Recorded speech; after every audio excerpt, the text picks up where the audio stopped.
All right, what's up? What's happening, guys? How's everybody doing? Hope you're enjoying your night. You're probably saying to yourself, since this is the second show of the night, there's probably not a whole lot that Brian can cover, considering, like I said, he's already done one of the podcasts. You're like, well, you'd be mistaken. You'd be mistaken. I got about 414 different things we have to cover, and I'm going to get right into it. I do appreciate you guys. Thank you for spending your New Year's Eve here with me, or at least a little bit of the time with me. I do appreciate you. Let's see if we can bring in the chat here.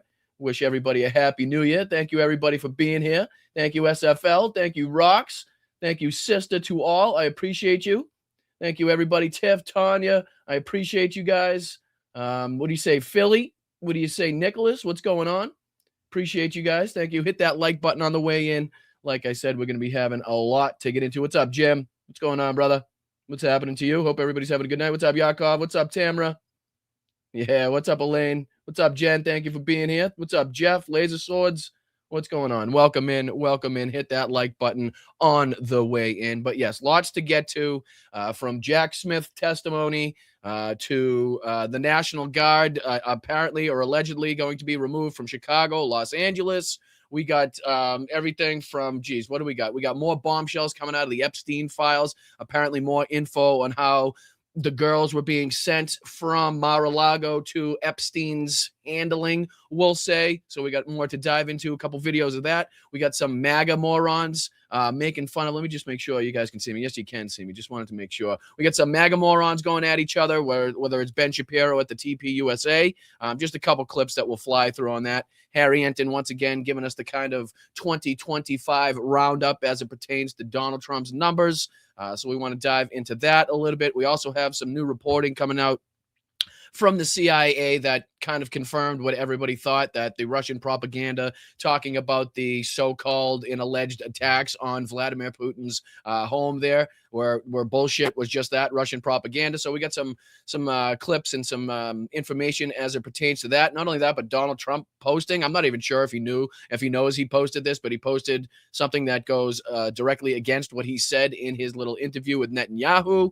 We got a lot to dive into today. A lot to dive into. There's a New York Times article I want to take a look at as well, talking about how Trump was kind of treating not only Steve Witkoff, but the envoy beforehand. We got some signals here that Russia is blocking the path to peace. Apparently, Trump is kind of spinning his tune. We'll see if we can dive into that. We got a New Year's Eve greeting by Volodymyr Zelensky as well I want to dive into. A Kalen Robertson video from Kyiv, talking about New Year's Eve and the silence there. So I feel like that would be very nice to get into as well. But like I said, we got a lot to dive into. It's crazy. It really is. I know it's New Year's Eve and you figured it'd be kind of dull as far as the news is concerned, but it's anything but. It's anything but. All right, let me throw these on the screen for you guys. That way you can guys get a better look at what I'm looking at. But yeah, this is the first thing that I just kind of wanted to talk about. It's 8 hours long. I know some people have kind of already started diving into it. You guys are crazy, and I admire the shit out of you. Thank you so much for doing that work. I don't know if I have the heart. Give me the cliff notes. Give me the cliff notes. But yeah, I would definitely advise anybody that has the time or the inclination to go through this entire, I know it's 8 hours. It sounds kind of ridiculous, but if you kind of, if you space it out, which I'm sure I probably will do at some point, if you space it out, it's probably not that bad. Plus, you could probably get from, I don't know, Chat GPT or whatever, some of your friends that have kind of watched the whole thing, some of the more juicy and salacious moments or the more important moments in that. But definitely something to take a look at, because as we expected, it seems like Jack Smith did have Donald Trump dead to rights. And again, he displays his not only knowledge, but also the evidence against, probably for his case and against Donald Trump in this. So again, 8 hours. We'll definitely try to, we'll definitely advise you to run through that if you have the time, again, in the inclination to figure out and hear what's going on in there. Like I said, I'm sure there'll be people doing deep dives on it as far as content creators. So be looking out for those channels to be given kind of a breakdown, a roundup, that sort of thing, to kind of save you the 8 hours of misery. Because I know it's a daunting task when you're like, all right, 8 hours of a deposition. I mean, I know it's kind of, there's some juicy tidbits in there. There's going to be some good details in there, but 8 hours worth. All right, I don't know. And of course, I'm being facetious. Of course, it's very important that we understand the evidence and the information that Jack Smith had against Donald Trump. So again, I'm half joking around, but yeah, definitely wanted to make sure that everybody knows that this is out. I think Midas Touch actually posted the full 8 hours, 8 hours plus as well. So if you don't find it on the House Judiciary GOP site here, then you can find it on Midas Touch as well. I think they posted it unedited, the same. I think it was the same length as everything else as well. So you can definitely check it out there. But yeah, pretty much what we thought, right? Pretty much what we thought. That he had him. He got him. He was guilty. I mean, I don't know what else you want me to say as far as that's concerned. It's basically 8 hours to find out and hear everything that we already guessed and thought and knew and kind of confirm everything. So, but yeah, for the sake of time, obviously we don't have the time tonight on New Year's Eve to dive into that. But again, just for the sake of news and to make sure that everybody's aware of that, definitely wanted to point that out. But the next kind of thing that I wanted to dive in, and we'll be going through a few of these kind of news stories a little quick because I have, like I said, a ton to dive into, and I want to make sure that I get you guys out of here somewhat on time. But this is another one of the stories that everybody was kind of talking about recently. This post in particular, where Donald Trump put on Truth Social saying that we are removing the National Guard from Chicago, Los Angeles, and Portland, despite the fact that crime has been greatly reduced by having these great patriots in those cities, and only by that fact, not acknowledging the fact that crime was already dropping well before that. Portland, Los Angeles, and Chicago were gone. If it weren't for the federal government stepping in, we will come back perhaps in a much different and stronger form when crime begins to soar again. Only a question of time. It is hard to believe that these Democrat mayors and governors, all of whom are greatly incompetent, would want us to leave, especially considering the great progress that has been made. President Donald DJT. So, basically, the ruling by the judge seems to be forcing his hand on this one. We'll see how long it lasts. Again, he already, in this same fucking sentence, in this same paragraph, threatens going back in. So it doesn't seem like he's going willingly, if that. But, you know, it does seem like with this post and then with this article, with this little short clip that I put up, let me put this one up here, does seem like that's at least the intention announced. Okay. But again, what remains to be seen when they're going to have these troops out by, if they're going to do it for good, or if it's going to be a system where they're just going to go into, you know, some other city and then, you know, pop back in here whenever they feel like it. So a lot remains to be seen, but at least that's what was put out on Truth Social. Again, for the sake of news itself, that's what was put out. And this is an NBC News clip, real quick. This is like a minute, 16 seconds, just kind of giving a real brief update on what the hell we know as far as what that tweet or what that Truth Social entails.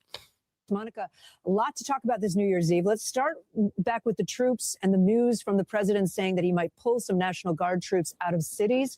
Do we have any sense when that might be happening? We don't know exactly when that's going to happen, Kate, but the fact that it is really significant. Of course, this had been a major effort and push by the Trump administration, but you did have that Supreme Court ruling specifically when it comes to Illinois. So my apologies. It was a Supreme Court ruling. I think I put it on a specific judge. My apologies. Supreme Court ruling. To those troops that were in Chicago, saying essentially that they could not be there. And of course, the president didn't reference that in his own social media post tonight, but he is saying that the handful of troops that were still in Los Angeles and in Portland will also be leaving. But remember that there are National Guard troops that are also still deployed in Washington, D.C., but that's completely separate. And there are more than 2,000 that are still deployed to the district. But when you talk specifically about these other cities, he says that they could return. At least that is what he spelled out as a potential, though again, with these legal cases ongoing, that could set up another court battle in the future. But this is still a headline for something that the president had really been boasting and been pretty proud of in recent months. Kate. Well, okay. So again, the obvious question is when and for how long are you going to remain out of these cities? And again, why are we not? I mean, I know the reason, but can we not, acknowledge that Washington, D.C. should also be in with the rest of these fucking cities? Like, is there any reason why we should leave them in Washington, D.C., but they should be forced to leave, Chicago, L.A., and the rest of the other fucking cities that they have to leave? And that makes no sense to me. It doesn't make any sense. But yeah, this is just another one of these things that people were talking about as far as like a reversal in Donald Trump's initiatives, Donald Trump's goals as far as putting the National Guard and installing them in democratically run cities, blue cities all over the country. Again, seems like he's kind of had his hand forced by the Supreme Court ruling. Again, but we'll see how long that holds up. We'll see how long he kind of abides by that, and we'll see if he even abides by it at all, because like I said, this isn't anything that's been done yet, just kind of written on True Social and announced here and kind of reported on by other outlets. But, from me to you, that's what's going on in that aspect. And then there's more coming out as well on the Epstein front, right? I know a lot of people have kind of been asking about some updates there. This is a Pondering Politics clip, and again, we'll just kind of breeze through this. And this is Bombshell: Trump sent girls to Epstein for years is the title of this one. And again, this is Josiah over at Pondering Politics. So I would definitely advise and recommend anybody that's not subscribed over there to definitely head over and subscribe there. I know we don't check it out much, but he's definitely got a good one here. So let's check in with Josiah. Let's figure out what the new information is coming from Mar-a-Lago, Trump, Epstein, and see if we can put any of this together and really nail this son of a bitch scandal, which is rightly plaguing. Oh, and first off, sorry, I totally forgot. I'm such an ass. Right off the bat, I want to thank Allison Mel. I'm not gonna say whoa. Almost went to whoa. I want to thank Allison for the 25 on Venmo. She says, "Holly jolly to you, Mel, Logan, and Pup. Thank you for the community you are building. Let's fucking go. Very much appreciated. Thank you so much. Happy New Year to you." And that goes for Nancy Hayes. Jesus Christ. What am I an idiot? I don't know what's going on. She says, "I just want to thank all the chat, Brian and Mel, for helping me through the toughest year of my life. I found a picture of my husband that snapped my brain out of seeing him dying, of only seeing him dying or dead. I made it there thanks to you all." Well, that is just incredibly, incredibly nice of you, Nancy. Sorry for I'm just again, it's been a long day. I do apologize, but as it pertains to your kind words, it's very, very much appreciated. You are very much appreciated here in this community, and for us to be any assistance in your journey through those difficult moments, through these difficult times, then it means the world to me. I know, and I'm sure I can speak for a lot of people here in the blunt politics community and say the same thing. Where it's an honor and a pleasure to be there for you, and I'm very grateful that we've built a community here that can bring some of the joy and some comfort to others in this community. So I appreciate you, Nancy. Thank you so much. And Allison, thank you guys. I appreciate it so much. And everybody, I know there's a couple here. Yvonne, thank you, Yvonne. I saw yours go by. It's now 2026 in the UK. Happy New Year, Boston. Brian, Mel, Logan, everybody, right back to you. Thank you so much, Yvonne, for everything that you do. Happy New Year. And Jeff Miller, I saw yours go by as well. Let's hope this new baby New Year will be a strong woman who will going to put a stop to this crap. You know what? I'm sure it sounds like he started drinking a long time ago, and I'm very jealous for that. But I'm pretty sure I follow along, and I do appreciate your contributions, Jeff. So thanks, dude. I do appreciate you, man. All right, let's dive into this. And I think he's referencing, well, I know he's referencing a Wall Street Journal article that had to come out. So I just want to make sure to give credit where credit is due to the original piece. I'm sure he does so, but just in case, let's dive in. Donald Trump, and that update is this. According to investigative reporting from the conservative Wall Street Journal, this is a sister publication of Fox News. That's how right-wing they are. Not only was Jeffrey Epstein a frequent visitor and client of Mar-a-Lago Spa, that's Donald Trump's spa, but Trump was actively sending young women to make house calls to Epstein for years. And we have to talk about this. But before... I mean, that's a revelation, right?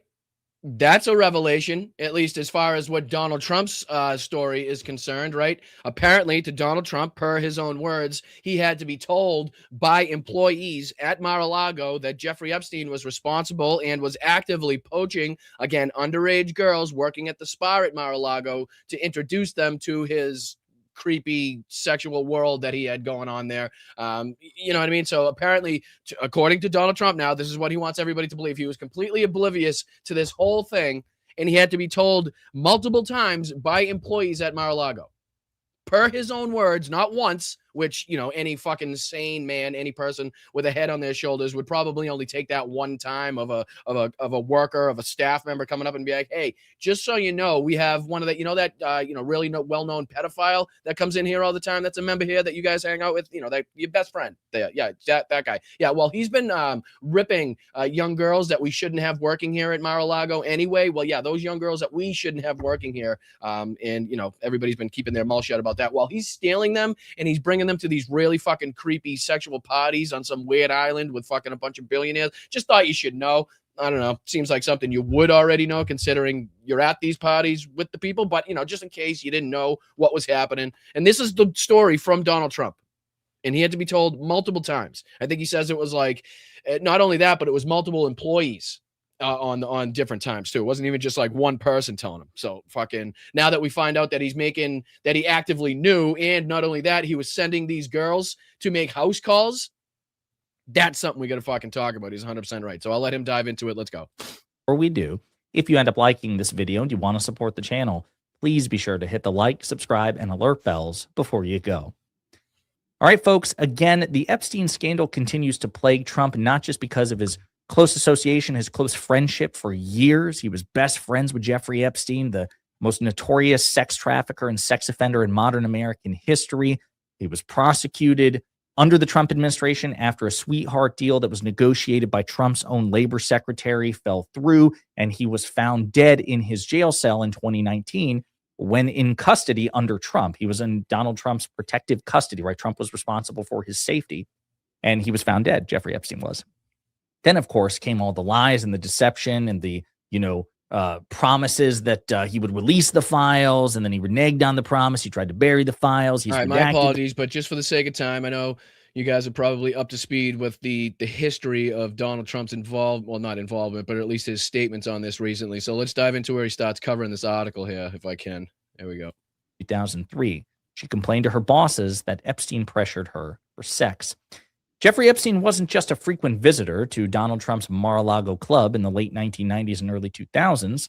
The club was also sending spa employees, usually young women, to Epstein's nearby mansion for massages, manicures, and other spa services, according to former Mar-a-Lago and Epstein employees. So again, he wasn't just going there. They were like, yeah, sure. Jeffrey likes him young. He really likes him young. So we're going to send some young women to him. And that's precisely what they did. The house calls went on for years, even as spa employees warned each other about Epstein, who was known among staff for being sexually suggestive and exposing himself during the appointments, according to the former Mar-a-Lago employee. So that's basically saying that these are already well-known, not rumors, right? These are already well-known fucking things being said behind the scenes at and with the employees at Mar-a-Lago. Right. So any good manager, any good general manager, any good, I'm sure, fucking owner of the business would know what's being said in and around the property, considering how much fucking time Donald Trump spends on his fat ass at Mar-a-Lago. You'd think he'd be able to be, here's some of the rumors going around, right? I don't know. Considering it's his best friends, just a thought, But anyways, you'd think that you'd know that some of these, either the women working at Mar-a-Lago or the girls that were actively being sent to Jeffrey Epstein's fucking parties, you'd be able to understand and know that they were talking about this behind the scenes. And this is well before, Donald Trump apparently and allegedly kicked him out of Mar-a-Lago. This is well before any of that. This is while this is still actively going on, and employees from Mar-a-Lago are still actively being sent to hang out with people like Jeffrey Epstein and the other fucking sickos that were at these parties. So this was known and circulating at the time. And Mar-a-Lago under Trump was still sending young women to Epstein all along the way. The spa occasionally provided house calls for members. Epstein wasn't a dues-paying member of the club. Alyosha, I forgot. I think we made some headway over there on Twitch. So again, anybody that's watching over there on Twitch, I really do appreciate you guys. Thank you so much. Smash whatever buttons they ask you to smash. I couldn't tell you what's going on Twitch. There's bits, there's tidbits, there's scub scripts. I don't know. Whatever it is, if you could do it without spending money or too much money, at least help me out over there, would be great. But I do appreciate it. I think we finally made some headway with an email we received from the people at Twitch. Only took 2 years. But don't worry about it. I appreciate you, Alyosha, over there. Thanks, man.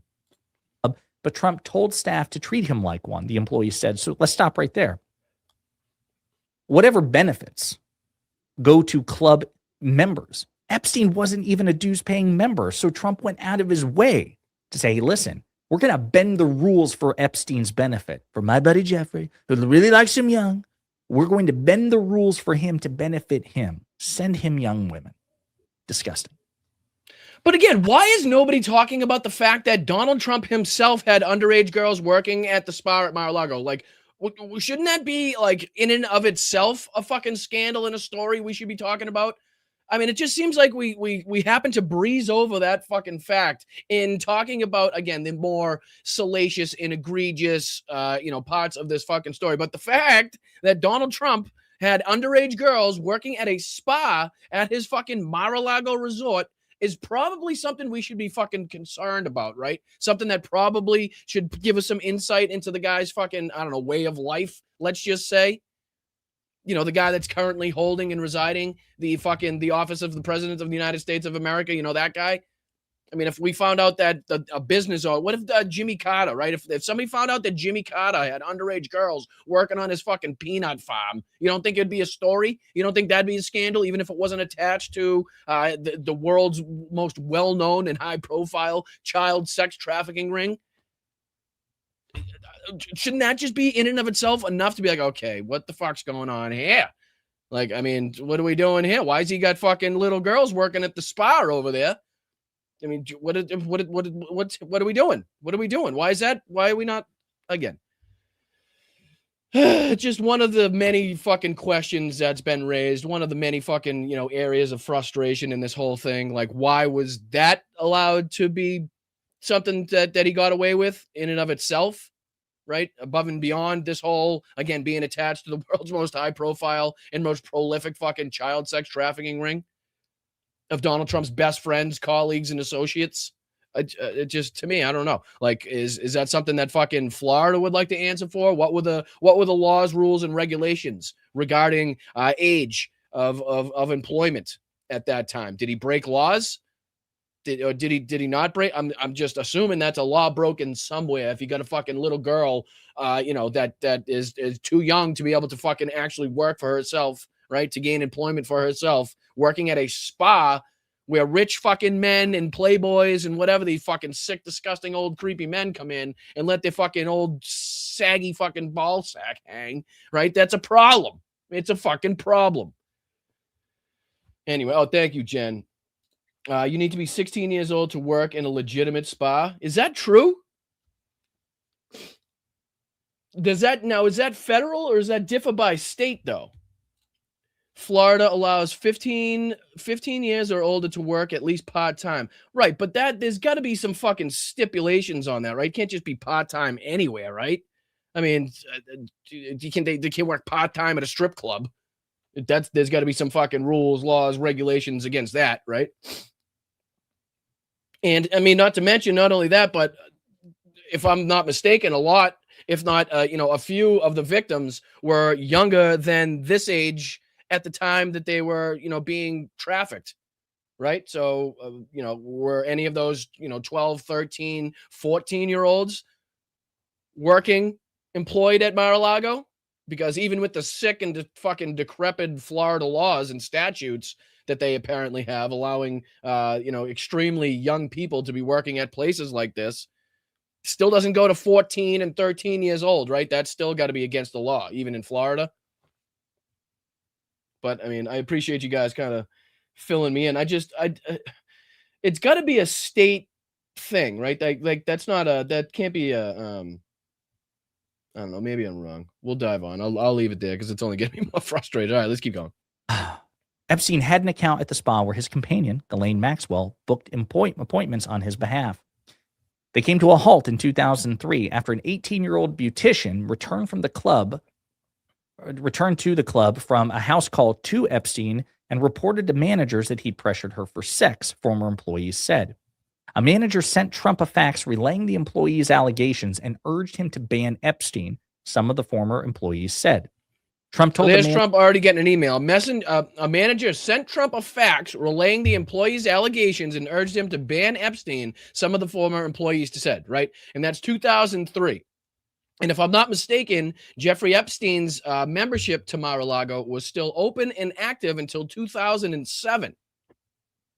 So that's still 4 years after Donald Trump, again, received here, per his fucking employees, what they're saying here, received a fax giving a detailed report of the allegations from his own employees about what happened against Jeffrey Epstein. 4 years after that. Manager, it was a good letter and said to kick him out.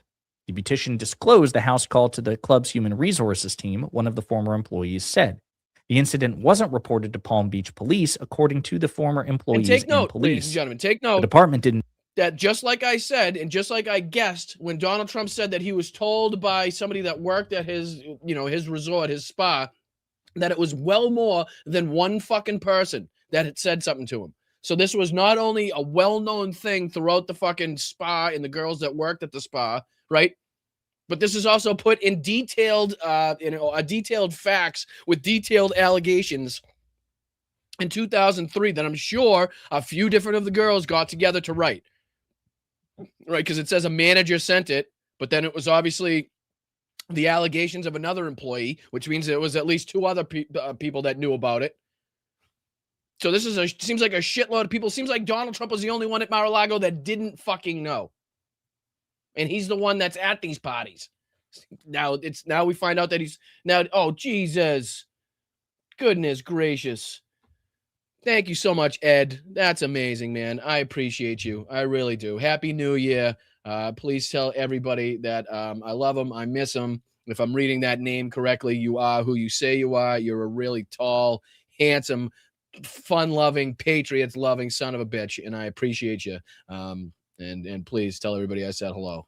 if I'm getting that right. Oh my goodness, Jesus, you guys are going crazy right now. You guys are going nuts. Yvonne, thank you so very much. 50 gifted memberships. Thank you, Ed. Thank you, Yvonne. That's incredible. Happy New Year to you guys. I wish you guys the best. I really do. And, forgive me, but the whole entire chat and people just in general, I hope everybody has a much better 2026 than we did 2025. And that's, coming from me and everybody here at Blunt Politics. So, Yvonne, bless you. I really do appreciate you. That is absolutely incredible. Incredibly nice of you. So generous. Thank you very much. And Ed, man, what can I say? What can I say? I really much appreciate that. Just thank you. Appreciate you. And give me some way to know if I'm right or wrong without doxing you. How do I find out if I'm right or wrong in my guessing? I don't see how I could be wrong.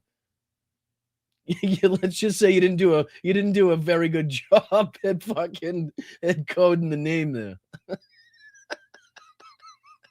But I really do appreciate you guys, all of you guys. I really do. You've been amazing in helping this channel grow, and I just hope I show the amount of appreciation that I actually have for you guys. I hope I can convey that accurately through the screen. All right, so just for the sake of time, like I said, that's a Wall Street Journal article, and this is a Pondering Politics clip. Again, if you want to go check out the rest of this, there's about 5 or so more minutes on that, and it goes in details even more of that story.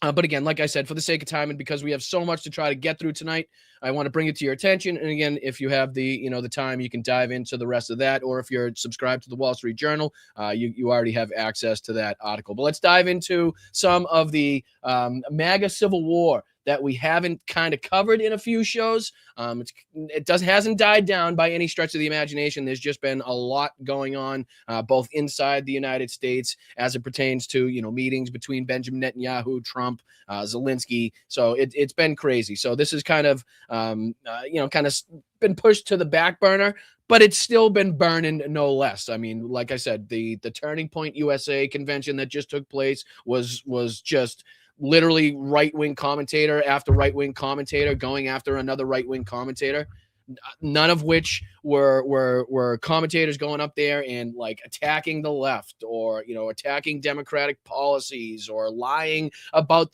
they just weren't. They were talking about Tucker Carlson. They were talking about they were talking about Charlie Kirk. They were talking about what's the other kid, Tim Pool, Candace Owens. You know what I mean? They were talking about everybody but their political opponents, which again, we always say here is where the right-wing MAGA conservative Republican coalition of podcasters and commentators are at their strongest, is when they're all, in lockstep with their messaging, with their rhetoric, laser focused on, either lying, making shit up about the Democrats, whatever it may be, right? Propagandizing people. That's when they're at their most effective fucking status, right? That's when they can sway the most amount of people. And right now they're totally fucking just discombobulated at every turn, and they're just laser focused on attacking their own. So I want to throw this on the screen. This is Nate. We haven't talked to. My apologies. That's not the right one, but that is. This is Nate. We haven't dived into a couple of his videos in a while. And again, we're not gonna watch too much of these videos. I just want to go through the kind of the preview in two of these videos. One, he's making fun of Donald Trump for that like ridiculous. I don't even know how it's like. It's similar to the FIFA Peace Prize that he got. He got the similar award from Israel. I'll let him explain it. But again, this is a conservative America First commentator, in case you're new to the program, that we kind of check in on every now and again to see how the MAGA Republican Civil War is getting on. Again, this guy is more of the Nick Fuentes crowd, more of the America First crowd than he is MAGA, which is why you'll see him calling out Trump in the MAGA base a lot. But this is just kind of our, this is like our thermometer. This is where we kind of, we dip into the conservative base and see what the temperature is. So let's just dive into, again, the first minute or two of this. And then his next one is going after Ben Shapiro on the Turning Point. So we'll just go through like a minute or two of that so you can see where they're spending their time and their focus, right? And it's certainly not going after, well, at least on this faction, it's certainly not going after Democrats. All right, let's check out a little bit of this, and then we'll dive into that next one.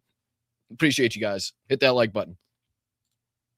Go full screen. There you are. This, but again, we took a look at what the prize is for, but it actually comes with a pretty amazing trophy as well. Let's take a look at that. Yes, there it is, a giant menorah, and look at the smile on his face. You haven't ever seen him that happy, even around his kids. This says, I mean, how utterly ridiculous of a timeline do we live in? Right? I mean, from where he said he was the first Jewish president to now that smile on his face and receiving this, what do they call it? President Trump receives silver menorah from rabbis proclaimed Prince of Peace, a title reserved for Jesus.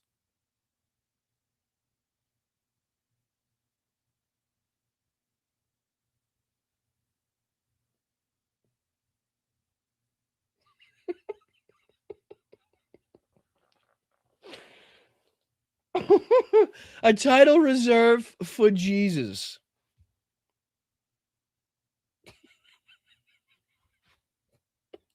here, President Trump receives the silver menorah from rabbis proclaimed the Prince of Peace, typically a title reserved for Jesus Christ. Wow. And again, he goes on, and like I said, we don't have to dive into too much of them. I just want to kind of, give you the gist of what their videos are, at least titled and going after nowadays. And now they're clearly making fun of Donald Trump here. Clearly. Donald J. Trump has officially been crowned the Prince of Peace.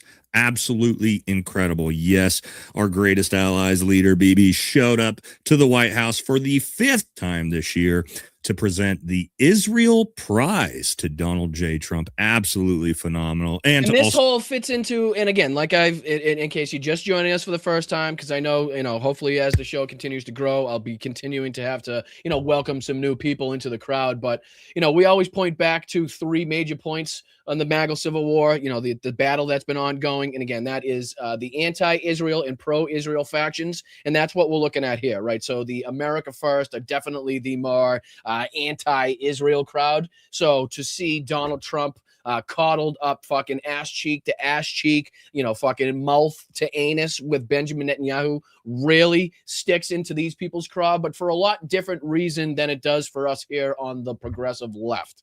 Right. So they're coming at it from a more definitively anti-Semitic point of view. And we're coming at it from a more humanitarian point of view and what the actions of the Israeli government are, the IDF and Benjamin Netanyahu specifically. And they're definitely more willing to round this up and put this under the entire Jew umbrella, right? That's just completely not what our gripes are here on the left, but that's definitely what's pushing this aspect of the battle. And I just want you to know that you can always kind of bring this back to 3. And again, like I said this morning, you can almost add affordability in as like a 4th point with Israel, the Charlie Kirk conspiracies and the Epstein files, right? That's kind of the main issues that will be tearing MAGA apart for quite some time here. You know, the more Candace Owens decides to fucking push that issue, the more she tries to, you know, light things on fire over there. That's the whole Charlie Kirk conspiracy issue. Then you get the Epstein files. That's pretty self-evident. You know, the MAGA base that finally did kind of speak up and say that they're not happy with the way that whole thing has been going and handled. And then again, like you said, like I said, the anti and pro-Israel faction, which is what you're hearing and seeing right now out of this. So asked for $78 billion more dollars, and, you know, also to ask for us to bomb Iran again. But outside of that, yes, it was mainly just to give this historic award to the ender of 8 or 9 or 13 or 47 wars at this point. I'm not sure. And again, we'll end it there as far as this video is concerned, but you can see how he's clearly mocking him on the wars that he says he's ended, right? So it's crazy because they find themselves attacking him in a similar way that we are on the left, but for like completely different reasons, for reasons that are so much more obviously right-wing and conspiratorial and like, I don't know, fascistic in their beliefs. It's just funny to hear us align on, you know, again, the way of thinking as far as, you know, being pissed off for Donald Trump being so coddled up to Netanyahu, you know, being so willing to allow them to continue their fucking genocide, but for totally different reasons. It's just, it's strange how the world works. And, you know, he continues just to show you that this isn't just like a one-off. This is, again, this is our, you know, our weather vane, as you will. But this is another one here talking about Ben Shapiro attacking everybody at AmFest. And basically everybody that Ben Shapiro attacked was people that are on the same side as Nate here, who is the name of the guy that runs this channel, the guy on the left-hand side that you're seeing right now.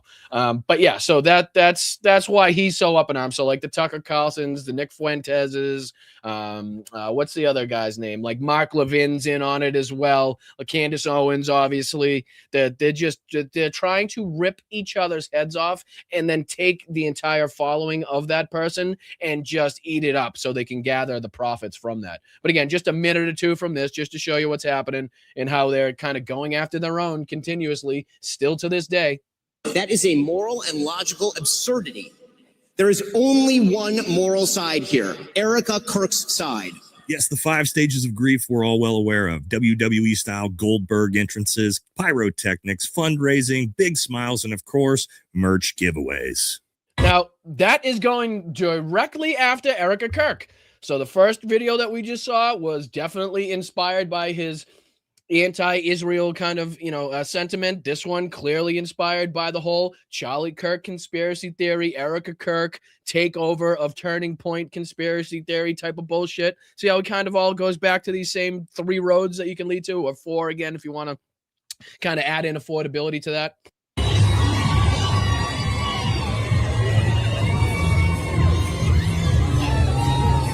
I mean, I got a big Irish family. I've had the misfortune of having to go to a boatload of wakes and funerals, whether that be for family members, friends, coworkers.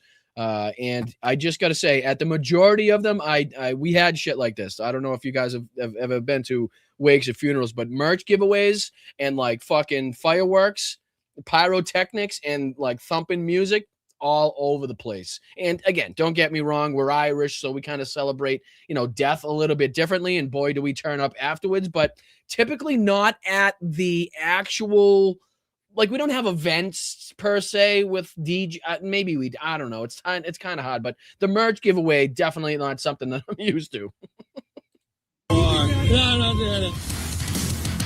And again, we don't have to go through that. I'll just go through another minute of it where he attacks Mr. Shapiro. Where does he come in here? Here he is. Of the tent where Charlie Kirk lost his life at Utah University in September, and people are taking selfies with it. Because that's not super weird. But the real excitement and entertainment came from, yes, Ben Shapiro, who came out fist swinging as he was going to bring down literally everyone in a visceral attack in the America First side of the conservative movement. And the responses from everybody who he's attacked have been literally hilarious. And that's what we're going to take a look at today. So don't forget to like, comment, subscribe. Helps the channel. Yeah, you'd be very sad if you did that. But he goes on to talk about, I'm sure, the Tucker Carlsons, the Nick Fuenteses, the Ian was it Ian Carroll is the guy's name? I think he was recently on with either PBD or Piers Morgan as well. So again, they're all either on one side or they're on the other side, and they're battling each other while clearly not doing the job that they were intended and what these billionaires, I guess, intended them to do, which was to sway the minds of the population so that the Republican Party could stay in charge, so that they could continue to receive these tax breaks, so they could continue to enrich themselves off the backs of the American workers, so they could continue to denigrate and demonize the immigrant population of this country. What else? So that they can continue to strip you of not only health care, but human rights, pay you less money while making, their fucking, 13th, 14th jet or yacht that they've got, that type of shit. You know what I mean? So, but again, we got a lot to get into. Here's another one of these stories that I wanted to jump into as well. I know we're trying to fly through these, and I do apologize, but like I said, lots to think about, lots to get into. And this is just like a 2025 roundup of some of the numbers, and I just want to make sure that I'm not forgetting anything that I want to take a look at. Yep. So this is just a quick 2025 roundup of some of Donald Trump's polling numbers from CNN. I think it's Harry Ent. And again, Donald Trump is far underwater with independent voters, it says. And this is, again, just a real quick clip. We're not going to take a look at, this is not a deep dive into this into this video at all, but it's just a segment where he goes over just some of the more prominent aspects, more prominent points from Donald Trump's, again, 2025 and what the people, the people are speaking about. Let's see if we can dive into this big on your screen. And again, this is probably about a 2 minutes long, probably 2 minute section of this clip we'll get into. So nothing too crazy. Hey, Manu, look, 2025 was not exactly the best year for the president of the United States. He started off in pretty gosh darn good territory, right? Trump's net approval rating in January, he was 6 points above water, pretty much above where he was during his entire first term in office. But look what happens come December, 12 points underwater, way down there. That is an 18-point decline during the course of the year. Now, what has driven Donald Trump's decline in his net approval rating? Well, it's independence. That is the name of the game, baby. Look, in January, Donald Trump's net That's approval wild. Oh, so let me see if I can freeze it where he's not in rating the way. among independents was about even, -1. That's fucking wild. And, we've all long heard how independents are the ones that everybody, pretty much tries to go after, whether wrongly or rightly, right? We can have that debate, and I'm on the wrongly side of that debate. But again, to see it go from -1 in January to -43 in December, I mean, that you almost have to try to do that. That's almost like you almost are coming in and quite literally shitting on every single one of the promises that you made purposefully. And that's kind of the number that you might come out with if you were to do that as president. Like it's got to be difficult to fucking drop that many points in one calendar year. It's got to be. And it goes on and talks about some of the more specific aspects of what people are talking about as well, or griping about, I should say. Point, not too hot to trot, but not too bad either. Now, we're talking about 43 points underwater come December. That is a decline of 42 points on his net approval rating. Donald Trump is hanging out with Jacques Cousteau. That is how far underwater Donald Trump is with independents. Settle down, Harry. Settle the fuck down. At this point. Now, what issues are driving this decline in Trump's approval rating, his net approval rating? Well, let's look at two of the key issues, right? The economy, the reason that Donald Trump was elected to a second term. So from +9 in January on the economy to a -16 now in December. Immigration was at a +9 as well in January, now at a -6 in December. How it's only a -6, I don't know, but still not the percentage points, not the percentage gain that Donald Trump is looking for, or any of the nothing that he's actually talking about, right? I thought everything was doing well. He's doing well in the economy. He's doing well on immigration. Everybody's so happy and it's so popular and everybody loves him, right? Well, not according to this. January, he was in pretty good shape at +9 points on the net approval rating.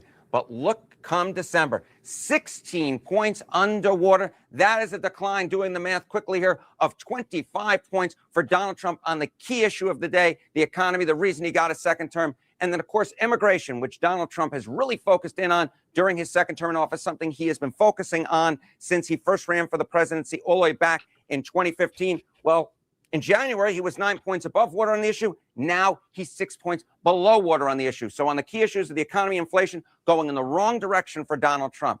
Now, there is a bit of good news, or at least some solace that Donald Trump can take when you compare them to other 21st century presidents at this point in their second term. Look at their net approval rating. Trump is 12 points underwater, but Barack Obama right nearby at 11 points underwater. George W. Bush also right nearby at 10 points underwater. So you see this, hey. I mean, again, I don't know if you'd really want to Bush. I don't know, fucking popular 21st century presidents. I think we've all had gripes with every single one of them, right?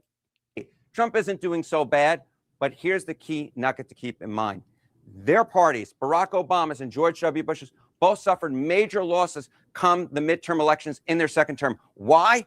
Because, take a look here. Okay, term 2, negative net approval ratings at this point. Did they go positive by the midterm elections? In Barack Obama's case, no, it didn't happen. His party lost control of the Senate, suffered major losses in the U.S. House of Representatives.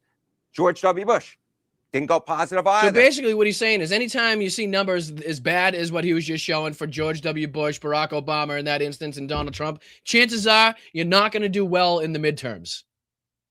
I think that's basically the gist of what you can take away from this, right? Again, it's something that we've learned in history that you can look at when your numbers are at that level at that time. Then chances are you're going to get your asses, or at least historically speaking, you should get your ass kicked in the midterms, right? So again, that's just a little bit of a roundup of the end of the year there from Harry Enton on just some of the more more prominent aspects of what Donald Trump has been touting, immigration and obviously the economy. And you can see there by the numbers, you can see there by the substantial drop. Not only that, but again, with independence, which again a lot of the DNC and the RNC typically try to aim at. And what they look for, especially in the polling numbers, especially in, exit polling and stuff like that, minus 42 points in a fucking calendar year, I think is the number that you take away from, from this clip. But all right, let's dive on to our next little thing that I wanted to take a look at, which is this pertaining to the New York Times article, right? No, excuse me. This is going to my apologies. I'm getting ahead of myself. This is pertaining to the CIA now coming out with new information about the supposed or alleged drone attack on Putin's residence. And I was also doing some digging. You might find this pretty cool. Check this out. So have you guys ever actually, I know it's one thing to say Putin's residence, right? We could talk about it as much as we want. You could say it, but I kind of started getting a little curious, right? I started looking at some of the flight paths of the drones, right, to see if we could try to put this together piece by piece to see if we could, obviously confirm or deny the allegations. Seems like the CIA's done the work, but in my little fucking, journey that I took and trying to find this little place, this is the establishment, right? This is the establishment that everybody's pointing to as far as Putin's residence in the Novgorod. And again, we'll leave my mouse here and I'll zoom out just to kind of show you where it is, right? So we're in the Novgorod area. You can see where Estonia just to the north, kind of up by the St. Pete area, the definitely northern area, right? Just northern above Moscow here. So if we keep going in, Christ, did I move my mouse? Hopefully not. Because if I did, we'll never find it again. Christ, did I? No, I knew that was gonna happen. Oh no, it's over here. It's over here. It's over here. It's over here. It's over here. It's over here. It's over here. All right, now it's gonna take me a second again to find it. Sons of bitches. Sons of bitches. All right, excuse me. My apologies. My apologies. Fucking asshole. I had it all fucking marked out. I had to go crazy. All right. Well, give me a second. How do I pull that back up now? All right, let me look out because I can figure out where in the Oblast it was. Got to be in this area, right? Isn't it right down here? Wow, now I'm going to kick myself because I'm going to find it. I got to find it. Nope, we're not doing this. I'm not giving up. I don't care how long we got to sit here. I'm finding this fucking thing. I found it so easily earlier. All right. Let's go Novgorod Oblast, right? We'll have that detailed. Okay, so yeah, it was right in this area right here. See if we can find it. It's right along here. Yeah, I got it. All right, we're back at it. We're back at it like crack addict. You can tell when the the landscaping gets nice. You're close to Putin's chalet. All right, so these are the areas. Let me see if I can get to the house here. All right, here we are. We're back. My apologies. Took me a minute. We're back on it. This is what they say is the residence, or what at least I can see some of the videos that have been speaking about it is the main residence, right? You can see what is clearly a tennis court out here. Definitely some other outer, I don't know what you'd call them, outer houses kind of hidden underneath the trees, right? You can see this big building here, but check this shit out, right? Check this shit out. So if we just go a little bit south here, check this building out. So apparently, allegedly, this is 75,000 square feet right here, right? And supposedly, allegedly, the main residence. I'm still not fucking buying it, because check this shit out. And you can tell that this is all Vladimir Putin's, because apparently this is a 390 square kilometer piece of land for him. Look at these other buildings. I mean, these are substantial pieces of property in and of their own right, right? Here's another one. I mean, it's a huge fucking pieces of property. And again, they may be reported and listed as something or tried to be, conveyed. Look at this thing. What is this? What is this? If that's a car, right? If this is a fucking car, then this thing is massive. Okay?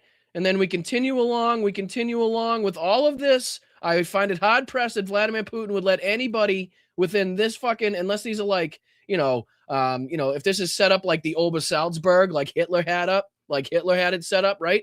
And this is like, some of his ministers' homes, and these are some of like the high-ranking officials. But again, even if we go north of where his home was, check out, what is all this shit?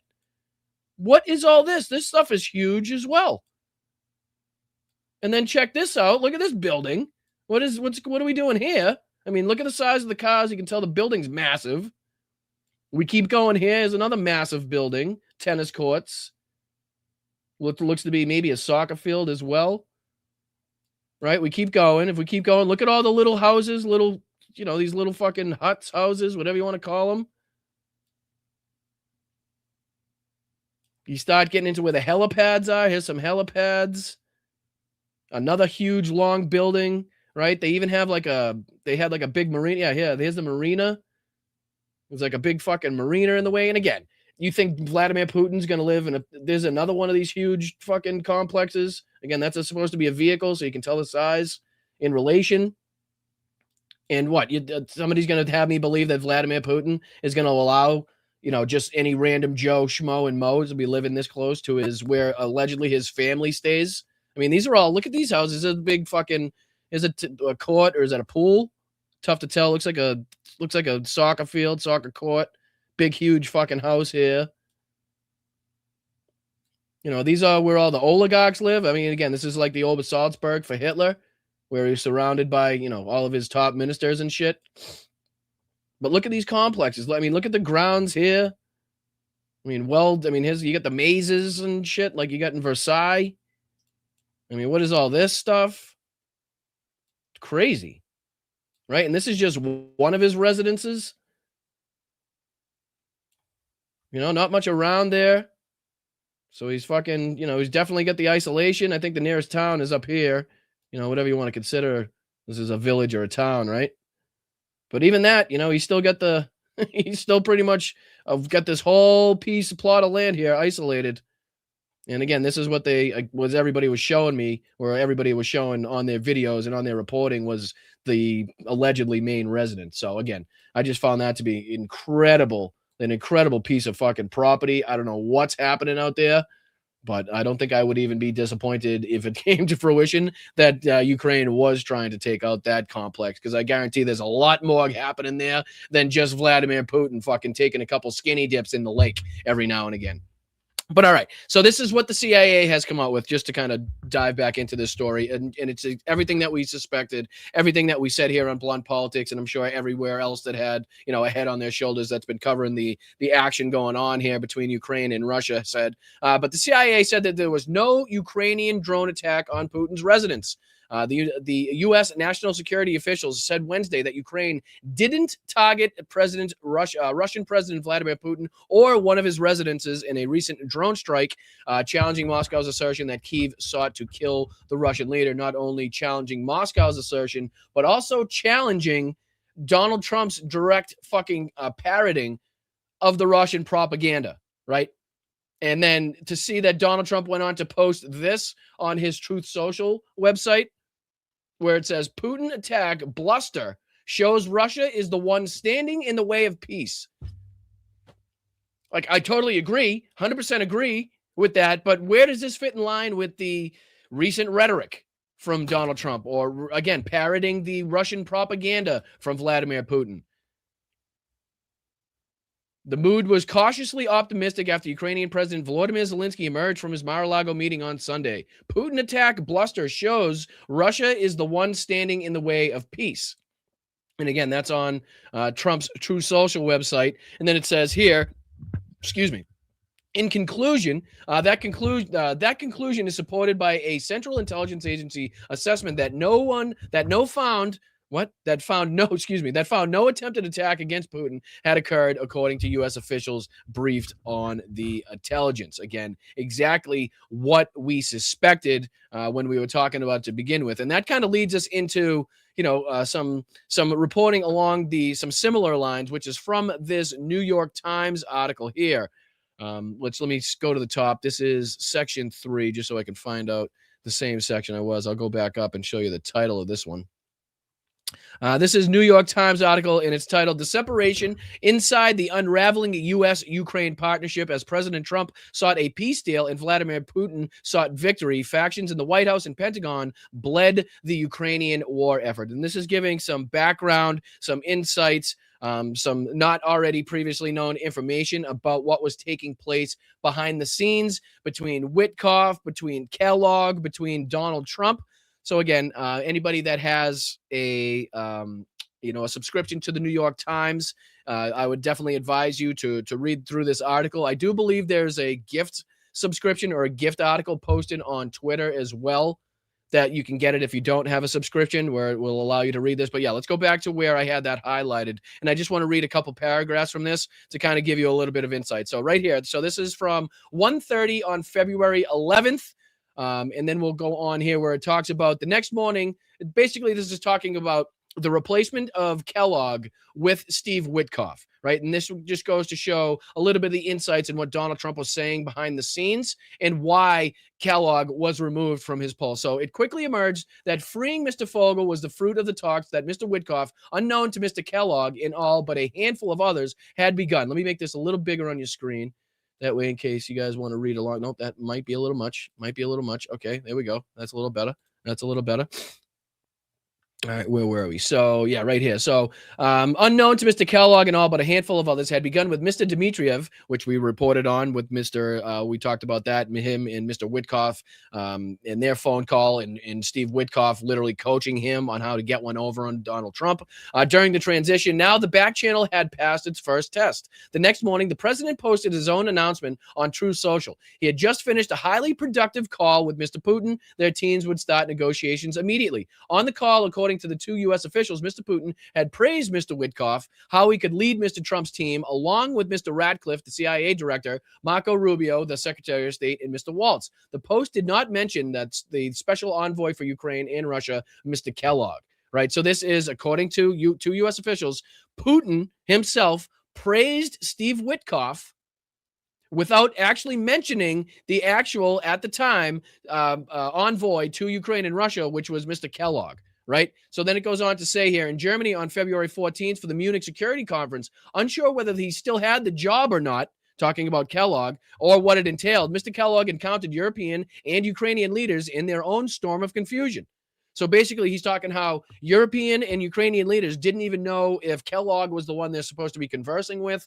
Do they still have an alliance with the United States? Why is Kellogg not being listed as the envoy anymore? Like, what's going on?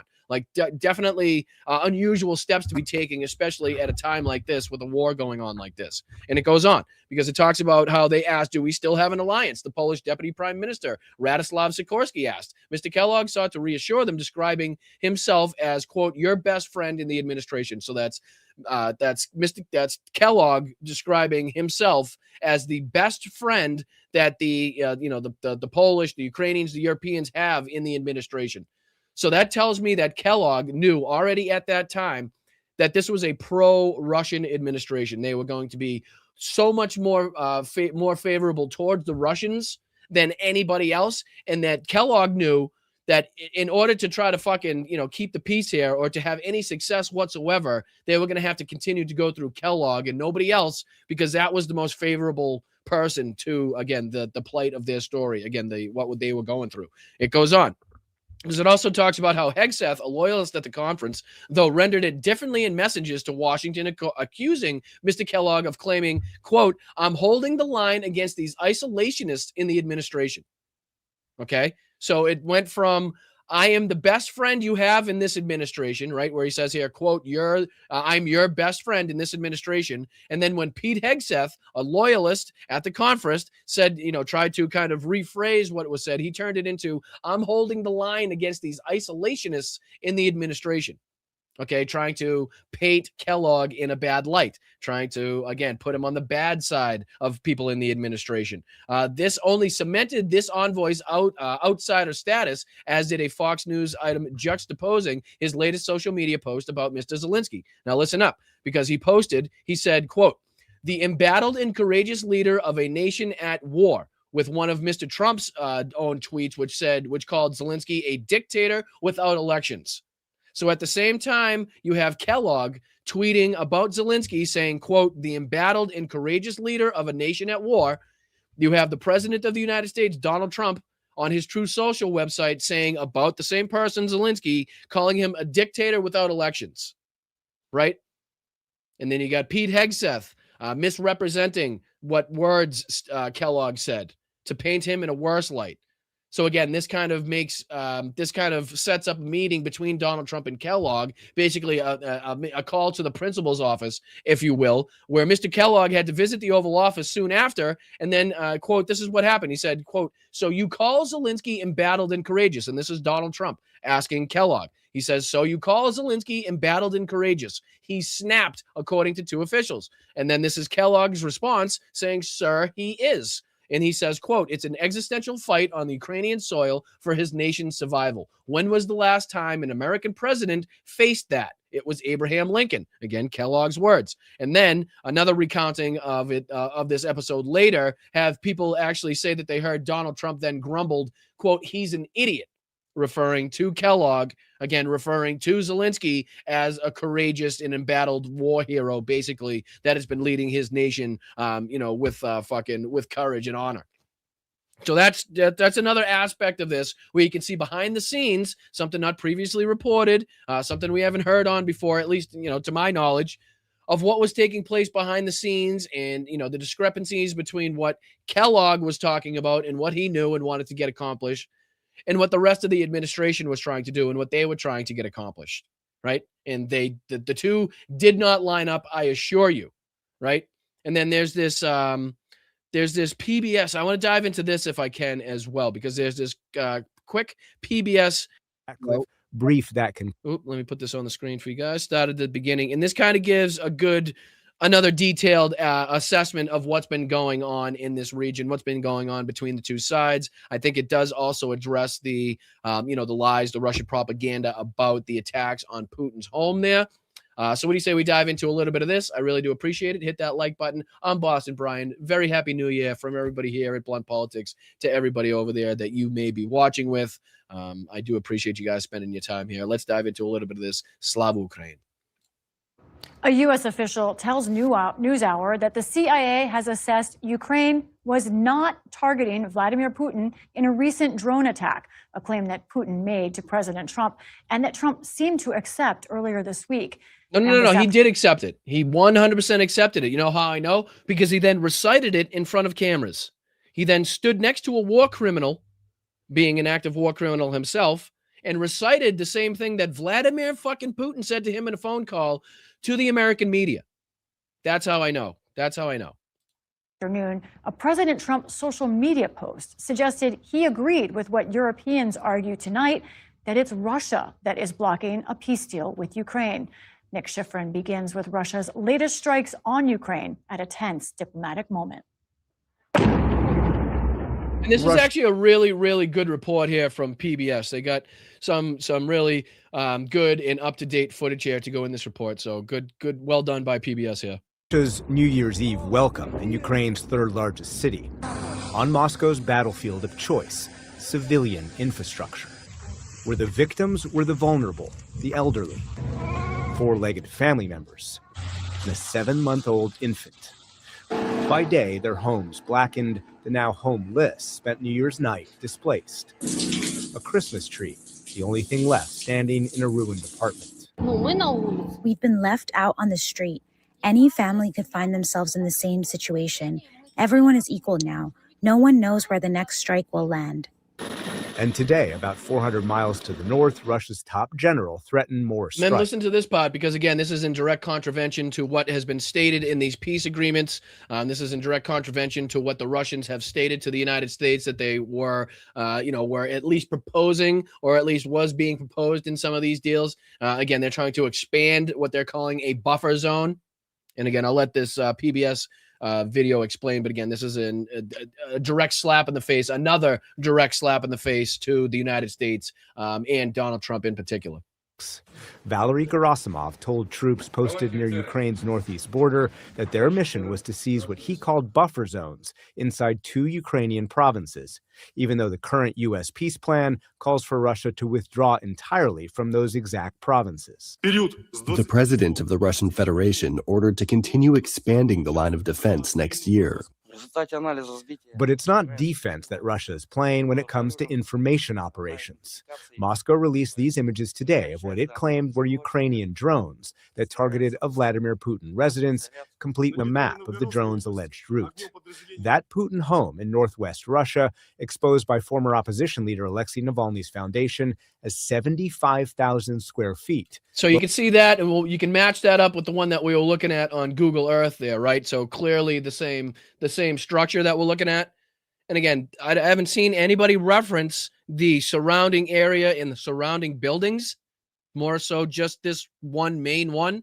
And, I think there's much more in and around this fucking building than there is actually to see just in that one building. But, to maybe that is the main residence, but I'm sure there's a shitload going on. Located on a property that spans 370 lakeside acres. And according to another Putin critic, home to Putin's secretive family with Alina Kabayeva. Right, so he's got his secretive family there in this spot. You can be damn sure that those chalets, those fucking surrounding buildings, he knows who's in them. He controls who's in them. Right? Those aren't just like random spots that I'm sure he allows the other oligarchs to fucking perch up in. You can be damn sure. Yeah. Putin alleged the attack on the phone with Trump earlier this week, and Trump accepted it. It's a delicate period of time. This is not the right time. It's one thing to be offensive, because they were offensive. It's another thing to attack his house. It's not the right time to do any of that, and can't do it. But tonight, a U.S. official... Oh, what would have been fucking smart of the president of the United States to do? Keep your mouth shut. Don't say a fucking word. Definitely don't parrot the Russian propaganda, the Russian talking points that you just got straight off the phone with Vladimir Putin. Maybe confer with your intelligence agencies. Maybe confer with other intelligence agencies. Maybe just ask fucking the Ukrainian allies themselves, hey, did you shoot at his fucking house? And then you can give, a detailed assessment or report or even comment to the press. Holy shit. Like, Jesus Christ. Official confirms to PBS NewsHour that the CIA has concluded Ukraine was not targeting Putin's residence. A person familiar with the meeting says CIA Director John Ratcliffe briefed that conclusion to President Trump. And this afternoon, President Trump posted this story with the headline, "Russia is the one standing in the way of peace." Now, if this doesn't go to corroborate the last person in Donald Trump's ear theory, like the last person to speak to Donald Trump, the last person to fucking, to gain Donald Trump's attention, has the best opportunity to come out, with a favorable fucking outcome. Come on. Like, he went from literally puppeting and parroting the fucking talking point straight to the American media from Vladimir Putin to having one meeting with Radcliffe to being, okay, let me, what can I post? Let me, you got a New York Post article I could say to make it look like I actually didn't say what I said and I know what I'm talking about? Yeah, we'll just do that. I know. Okay, yep. And again, if he has another phone call with Putin, he'll probably come out again and be like, well, I'm not sure about Radcliffe. He's been wrong in the past. And, he's kind of an idiot, to tell you the truth. Like, there's no rhyme or reason to what the fucking guy believes or says or does. Today, European leaders agreed. Top EU diplomat Kaja Kallas wrote it was a, quote, deliberate distraction, and Moscow aims to derail real progress toward peace by Ukraine and its Western partners. Well, Kaja is 1,000% correct, and that's exactly what we were saying was the intent here on Blunt Politics as well. I mean, it was so properly timed for Zelensky's meeting. It was so properly timed for the response by the American media to Zelensky's meeting. I mean, this fucking smelt to high heaven. This reeked from the moment it was fucking, falsely reported. Senior European officials told PBS NewsHour today the story was a, quote, false flag and 100% lie. And a French official said its intelligence concluded the claim had no credible evidence. And for perspective, so if only Donald Trump had just kept his fucking mouth shut and waited a little bit and talked to these intelligence agencies and communities, he could have saved himself looking like an absolute asshole. And again, corroborating on live television the Russian propaganda coming straight from Vladimir Putin.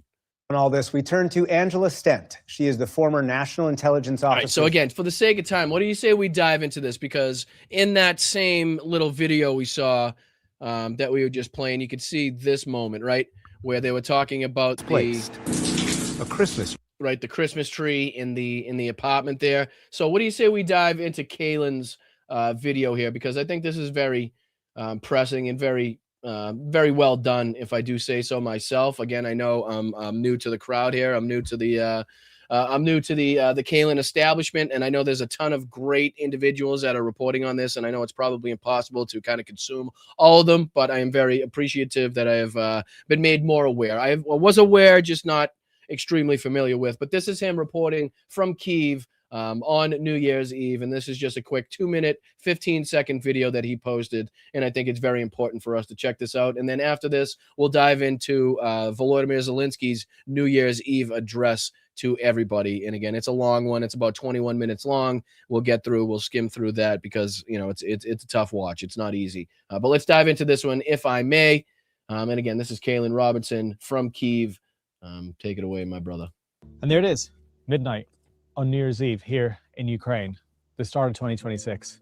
Complete silence. No crowds, no fireworks, there's no cheering. Every other capital in the world right now is exploding with sounds, with light, and here it's silence. Australia bursting into 2026 with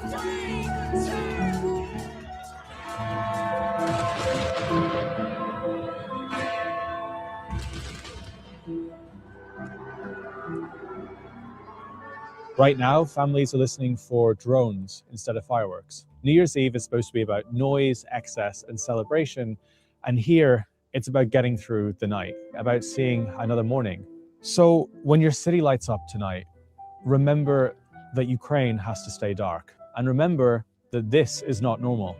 And this should never be accepted as normal. And if you look at videos of Maidan before 2022, this place was lit up like nothing I've seen before. These places were fountains, lights, literally looked like Las Vegas every single night.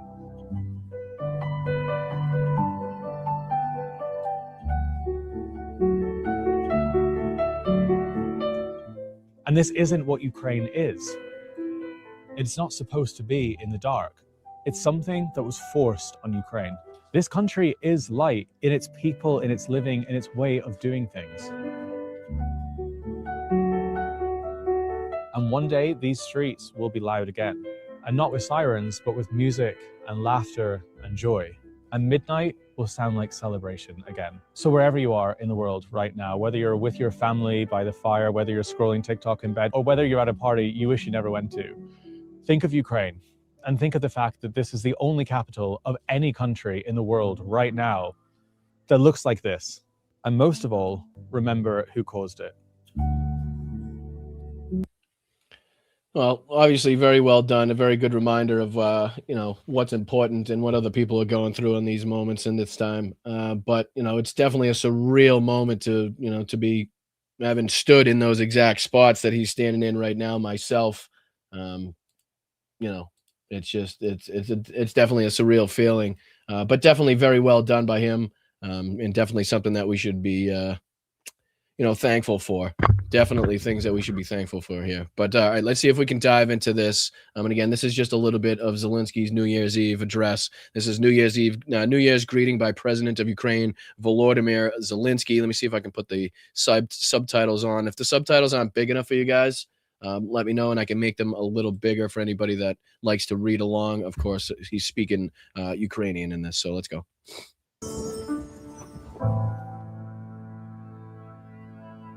Дорогі українці, дорогі українки, за декілька хвилин настане Новий рік. І я віддав би все на світі, щоб в цьому зверненні мати можливість сказати, що і мир настане за декілька хвилин. На жаль, я поки що не можу цього зробити, але з чистою совістю ми всі можемо сказати, що Україна точно робить для миру все. І продовжує робити. Я повернувся до Києва вчора. О 6 ранку наша команда провела у дорозі майже 50 годин. Мирна угода готова на 90%.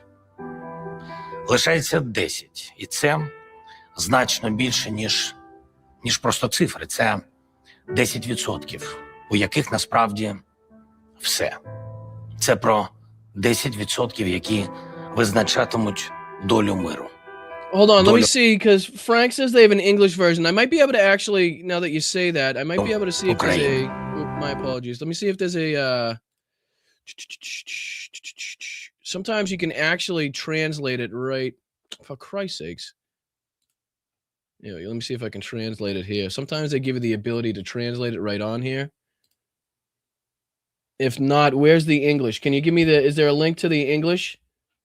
Frank, you got that link, my man? Oh shit, you can't post it in there anyway. Let's see. Clip download. No, that's not the point there. Default preview. Auto display settings, closed captions, titles. Let me see. Zelensky New Year English. Will that bring it up? Don't like the dub style. It's not as good. All right. All right. We'll stick with the orig. My apologies. Let me skip to the point where we were, and we'll keep going. І мудрості української, американської, європейської, всього світу. 10% до миру. Я хочу, аби всі ми з вами були зараз на одній хвилі, однаково розуміли реальність, були озброєні і не тільки на полі бою, були озброєні правдою. Про те, хто і чого насправді хоче. Чого хоче Україна? Чого хоче Америка? Чого хоче Росія? Чого хоче Європа і весь світ? Почнемо з найголовнішого. Чого хоче Україна? Миру? Так. Чи будь-якою ціною? Ні. Ми хочемо закінчення війни, але не закінчення України. Чи втомились ми? Сильно. Чи значить це, що ми готові здатись? Сильно помиляється той, хто так думає, і він, очевидно, за всі ці роки так і не зрозумів, хто такі українці. Народ, який тримається 1407 днів повномасштабної війни. Просто усвідомте ці цифри. Це більше, ніж нацистська окупація багатьох наших міст у Другу світову. 1407 днів нескореної України. Яка фактично щоночі в укритті, щодня в боротьбі. Нерідко без світла, нерідко без сну і багато днів на позиціях, багато. Але завжди без паніки, без хаосу, без розбрату, у єдності, аби бути з миром. Чи хочемо ми, аби війна закінчилась? Безумовно. Чому цього досі не сталося? Відповідь по сусідству з нашою державою. Чи може Росія закінчити війну? Так. Чи хоче вона цього? Ні. Чи може світ примусити її до цього? Так. І тільки так це спрацює. Чому світ не робить це повною мірою? Давайте розберемось по порядку, по-чесному, так як воно є. Наш народ знає це найкраще. Росія не закінчує свої війни сама. Не було в історії війни, яку вони завершили за власним бажанням. Лише тиск від інших, лише примус від інших, який самі вони називають жест доброї волі. Так було в усі роки, коли Росія з кимось воювала, тобто в усі роки її існування. Це можуть підтвердити всі, на кого в різні часи Москва війною йшла.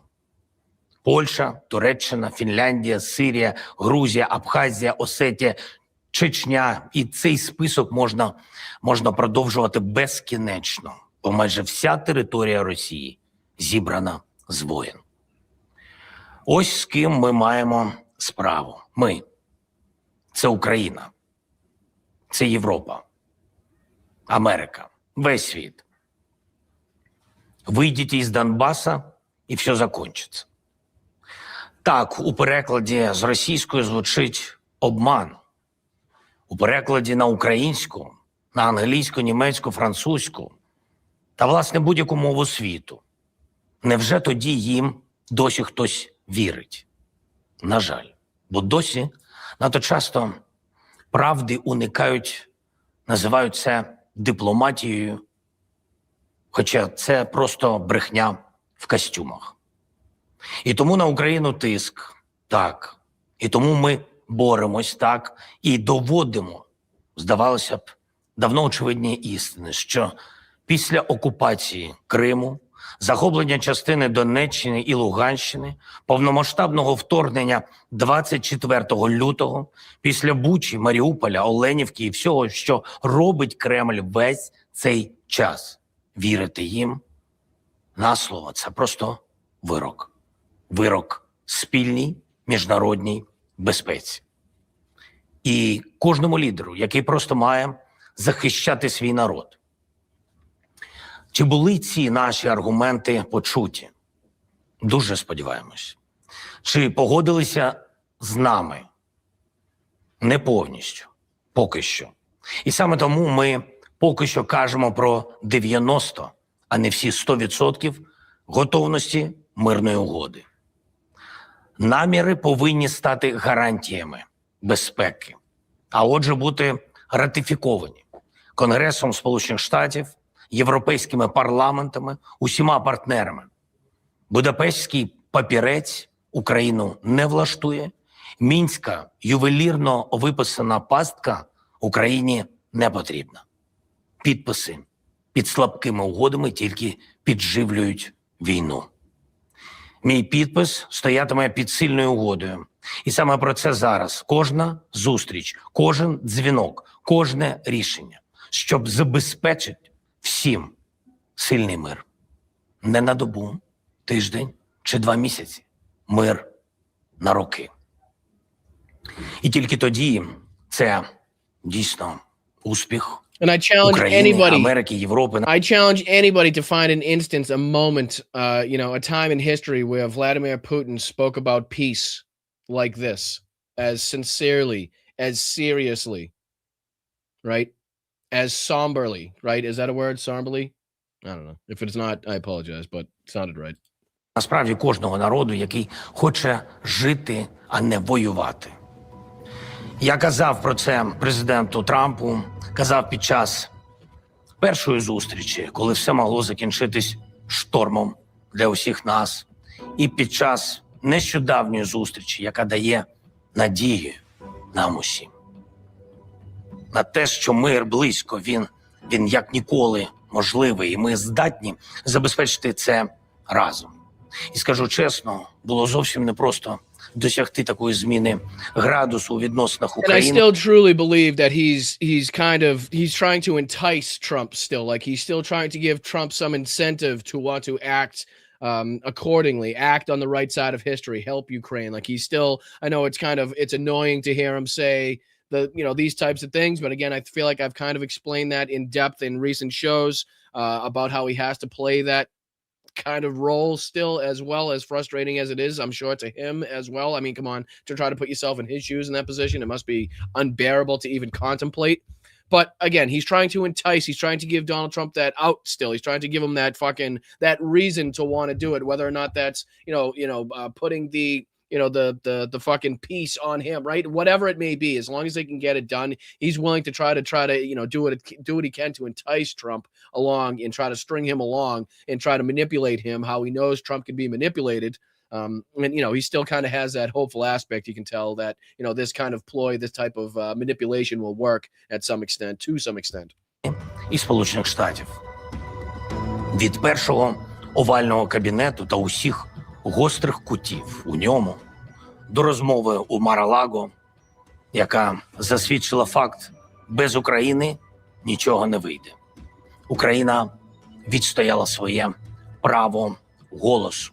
І всі бачать, що Україна себе поважає, а тому поважають нас. And notice how he didn't say the one thing that was made clear by these conversations is that the United States has and will always have the back of Ukraine, right? What he's trying to get through here is that what's coming out of this is that, Ukraine has stepped up for the world against Russia, right? They have been doing the fighting and said they will do the fighting, just give them the ammunition and the weaponry to do the fighting.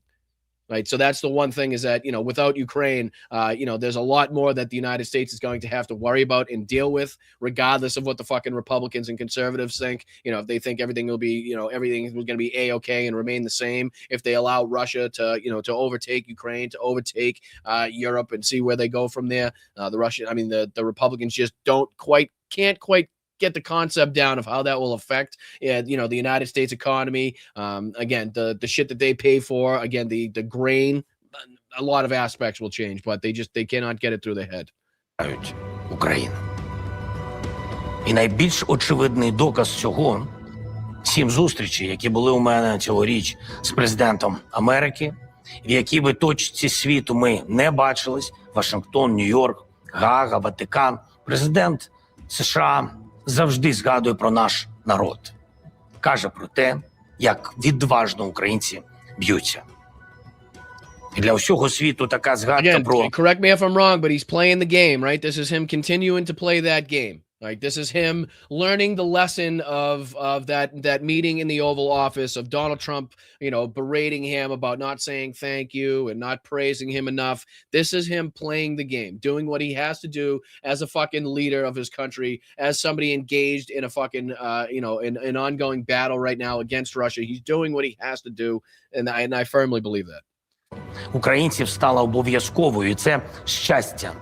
Щастя таке чути, це гордість бути президентом такого народу і такої держави, яка вистояла і досягає до будь-якого ворожого військового об'єкту та НПЗ, повертає війну в Росію, навчає військових НАТО, що таке сучасні дрони, яка дає асиметричного ляпасу Росії та змушує Путіна брехати, що він тричі взяв Куп'янськ і збивав дрони біля своєї резиденції власними руками. Україна, яка має зрілу далекоглядність, має власну далекобійність, а тому має аргументи, має мудрість, гідність і готова до компромісу, але не до сорому. І я дякую кожному лідеру, хто Україну в цьому підтримує, хто розуміє найголовніше. Сьогодні є тільки 2 варіанти. І тільки 2. Або світ зупинить війну Росії, або Росія затягне світ в свою війну. And again, just for the sake of time, like I said, this has about another 10 or 11 minutes in it. I would absolutely advise anybody that wants to continue watching. I'm going to skip just kind of towards the end of it where he signs off. where he kind of, signs off for the year. I want everybody to make sure to hear that. So just to kind of, again, for the sake of time, let's jump to the end of this and just listen to the last couple minutes. And then I want to jump on to something else as well. Maybe we'll get into a little bit of, with the remaining time, some of the Jack Smith deposition. We can also see some of the celebrations around the world, if you will, the people that have already started to celebrate the new year, a couple things that we can get into. So let's dive into just the last couple minutes of this. Thank you, Rachel. I appreciate that. The word mir means both world and peace in Russian. I appreciate that. Thank you for the information. Appreciate the insights. As always, Rach. Who's this? Oh, JD. Thank you so much for the 10 gifted. And again, anybody that's gifted anything, make sure you stick around to the end of the show. As always, like we, at the end of the show, we always go through the super chat, super stickers. Anybody that was kind enough to send anything over on Venmo, and we make sure to give you, the highlights, your round of applause, your appreciation, all of that at the end of every show. So stick around. All right, let's dive into the end of this. Наші хлопці на фронті, все, що нам треба, це протриматися на один день довше, ніж вони. І додаємо сьогодні бути на один крок попереду, на 1 годину швидше, на одне рішення сміливіше, і хай на 1/10, але краще. І на 10%, на ті 10%, про які я казав на початку, на 10% сильніше. І тоді ми виберемо мир 100%. Я бажаю цього усім нам, дорогі українці. 2025 рік добігає кінця. Довкола нас справжня зима. І те, чого ми не бачили дуже довго – сніг на Новий рік. І всі діти, безумовно, якщо чесно, і дорослі, чекали цього. І це дає сильне відчуття, якщо ми чогось дуже-дуже хочемо. Рано чи пізно це стається. Безумовно, найбільше зараз ми хочемо миру. Але на відміну від новорічного снігу, він не впаде нам з неба просто так, як диво. Але ми віримо в мир. І боремось за нього. І працюємо заради цього. І продовжимо це робити. Бо дуже хочемо у 2026-му, щоб тихо у небі і спокійно на землі. Щоб тепло і світло в нас вдома. І не 170, а всі 220, так як має бути. Щоб всі наші повернулись додому, з фронту, з полону, з окупації. Щоб були ми. Щоб була Україна. З Новим роком, дорогий народе! Слава Україні! Героям слава!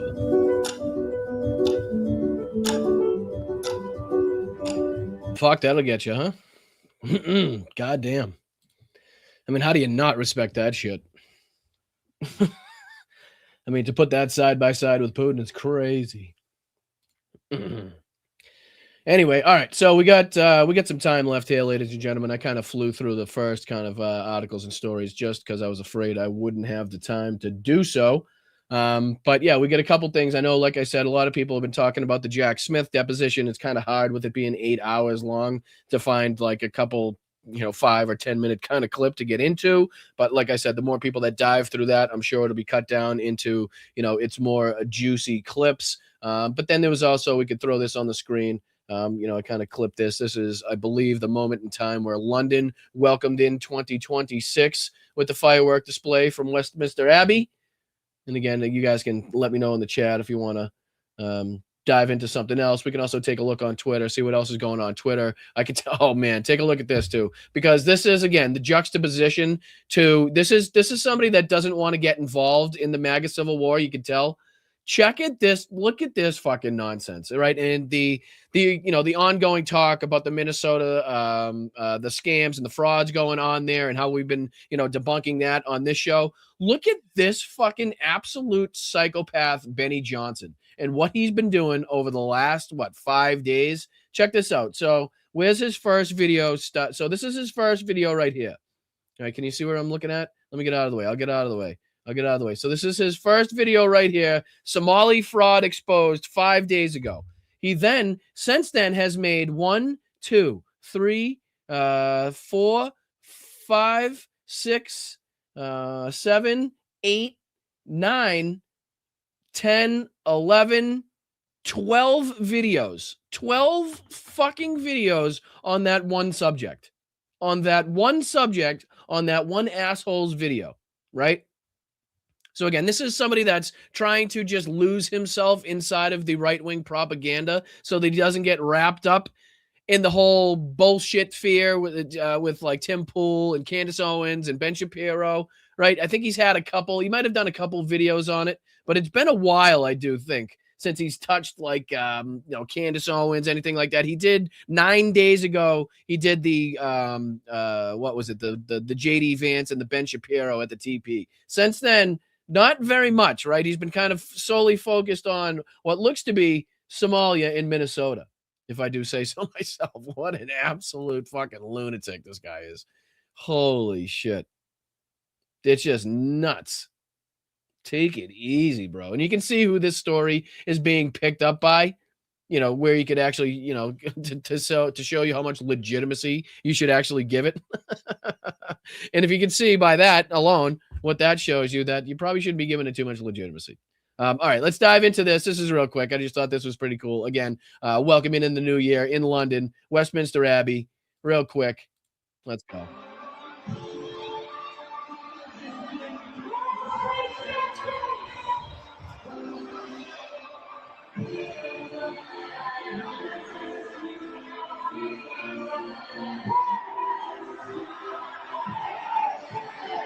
Hopefully it's not clear enough, the song, to get a copyright. I can't make out what it is at this moment in time. So hopefully the AI can't either. Start with the fireworks. There you go.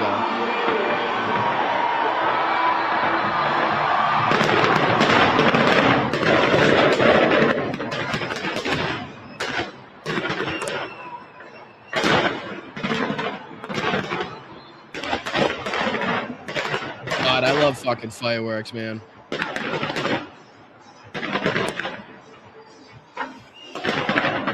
I love me a good fireworks display. Dad, you can back me up in the old chat there. Dad used to be well known for his 4th of July firework display down at the old beach, huh? To prop up my dad a little bit in the chat there. He was well known. We used to get a pretty good congregation of people rounding down, somehow ending up at our street at the end of the night when Dad had the old firework display going on.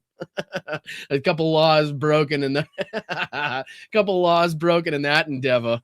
Hopefully the statute of limitations is expired on that one. It's like Beverly Hills Cop, right? I haven't always been a police officer. I did fracture the occasional law back in the day. Oh, I love it. Good display though. Gotta say.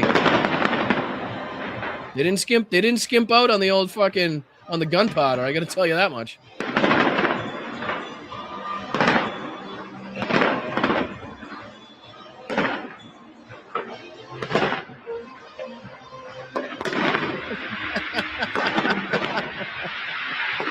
Hey, listen, that's only when the beach grass was dry, Dad. That's only when the beach grass was dry, and it wasn't your fault because it was always the wind that somehow pushed those sparks up until that dry section. But anyway, unless you're talking about beach fires, in which case, I don't know.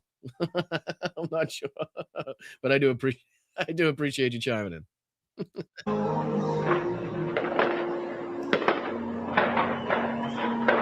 Still going. I gotta be careful with the copyright though. I gotta be careful with the copyright. I don't want to take the whole fucking New Year's Eve stream down because I played 2 seconds of music with some firework display. But this was a pretty cool one. I found this to be rather enjoyable as a fireworks display. The old London Westminster Abbey display. Let's see if they're still playing it.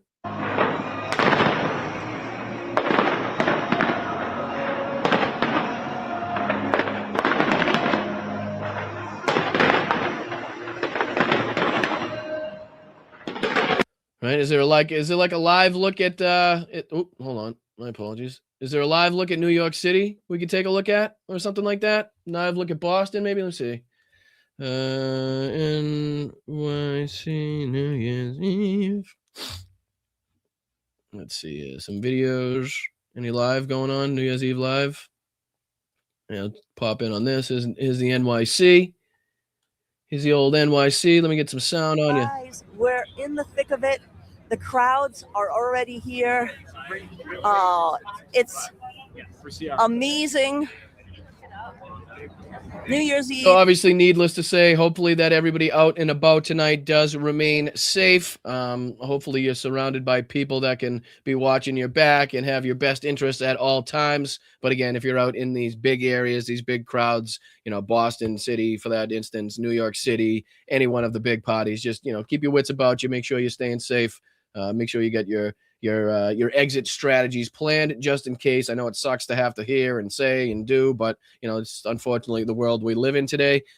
Just kind of be safe. Hopefully we get through the night with absolutely no drama, no instances, nothing to report, and that would be the best case scenario for everybody.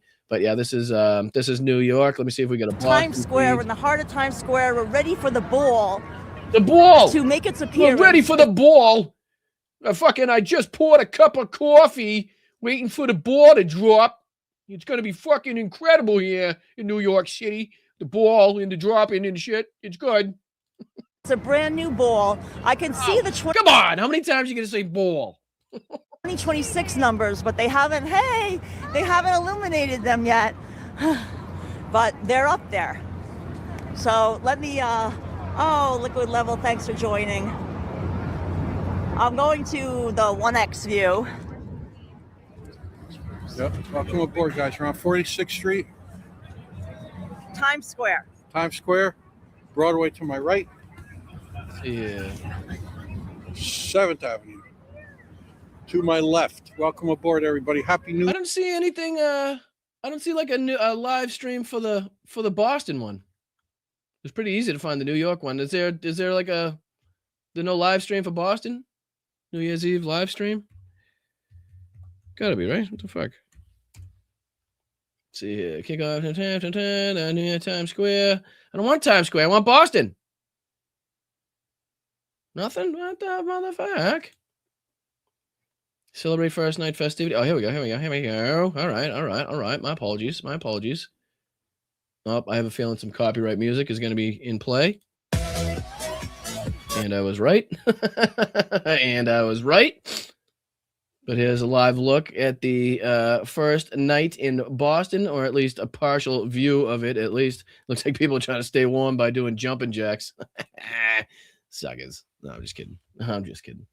But yeah, some sights to see. Anything around here going here? Let me see. Is this live yet? There's another view. What's this? This is New York City again, right?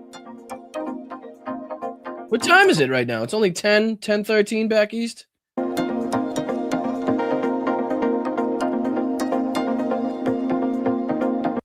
right. What else can we check in on? Let's check in on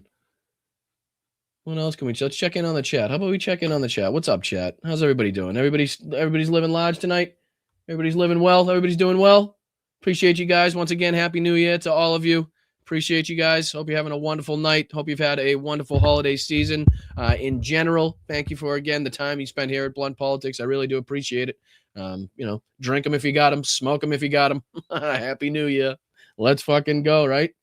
Fire. Whoa. Wait a minute. Oh, all right. Now, confirmed. All right, confirmed. That's all I needed to hear, Ed. That's all I needed to hear. That just blew me away. I was like, how the fuck? Who's saying that in the chat?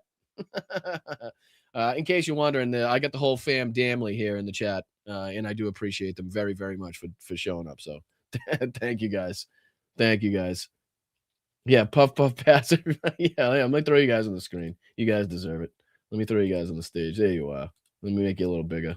Make you a little wider too. There you are. What's happening, guys? How's everybody doing? Don Lemon is live in New Orleans. Let's see here. The old DL, Don Limon. New Orleans. Let's see. I don't know why I'm singing. It's a small world. Is this it? Let's see. Put this on your screen. Where is he? Oh, what's he got? The closet, and it's good. But But here's you know, the thing. Don, Here's the thing. I think people need to admit, forget heated rivalry, TV watching. If you ask people what do they love to do, nobody ever says they love watching TV. They love music, they love skiing, they love working out. No one says they love watching TV. What is one of your number one things you love doing in 2025? Laying in bed and watching TV. But that's most conversations is about TV shows. Like, I don't like when we like to act like, oh, I don't watch television. Like, yeah, most conversations are, what are you watching? What are you watching? But it's not. But it's not. It's not sitcom, and it's not like network stuff. It's like streaming stuff. I watch Stovall. I played with him since 1964. Yeah. Used to be the Dream Palace. Now it's the Dream Castle or something. I don't know. But everything's changed like that. It's really cool. And she's actually the one Hi, Jen. designed What is he fucking wearing? the art label on the beer. Oh, really? Yes. Hang on. Does he have a Burger King crown on? Did he get a fucking McWhopper? It's probably in the back somewhere. It's probably in the back in the room, or in my jacket pocket. Are you still on? I'm still on. I do not have my earpiece. Oh, the old burb. The old burb. Coincides. Oh, he's on with Pumps. Jen, the sorry. most exciting thing that's happened to me in 2025 is Pumps, the Jen. move to New York. Look at him. Yeah, Jen. Yeah, and we're so happy to have you. And look, this is amazing. One of the best things. Is he staying sober? is he staying sober this time or not? No? Is he not staying sober? I'm sure. I'm hoping. I don't know if that's vodka or water he's got sucking down. I'm assuming he may have learned his lesson. I had. I'm walking my dog. We're at the dog park in my neighborhood, and all of a sudden I see this woman in the dog park, and I'm like, who is this gorgeous lady?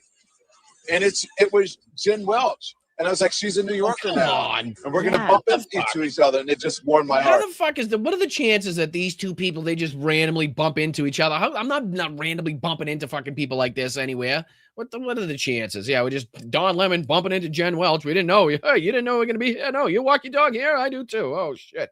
Funny to see that. Like black gays for guns or something. It was hilarious. Jen, can we talk about, we're both from the South, and I was trying to tell people, they're like, what are you going to do for 7 hours? It's a long, long night. I said, we're not going to start up and go from 0 to 100. You know, if you're a part of the SEC, you're part of the South, the football ecosystem here. All right. I think they still have a while to go before the festivities fully get underway. Right now, I think they're trying to do more time killing than anything, if you ask me. But what do you say we get you guys out of here, even if a little early? I can't believe we ran through that many stories. Look at how many. I got 1, 2, 3, 4, 5, 6, 7, 8, 9, 10, 11, 12, 13, 14, 15, 16, 17, 18 different things that we managed to dive into tonight. That's how many things that I managed to sneak into the second podcast of the day on a Wednesday. That's also New Year's Eve. That's how much shit's going on in today's fucking in this country right now and beyond, obviously. But from the address from Volodymyr Zelensky to obviously the video that we watched from Kaylin Roberts, some really some hard moments there that pull at your heartstrings, that kind of put things into perspective.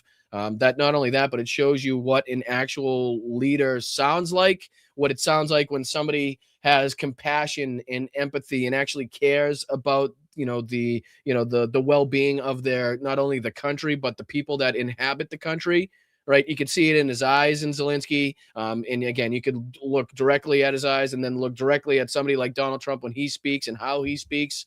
Same thing with like Vladimir Putin.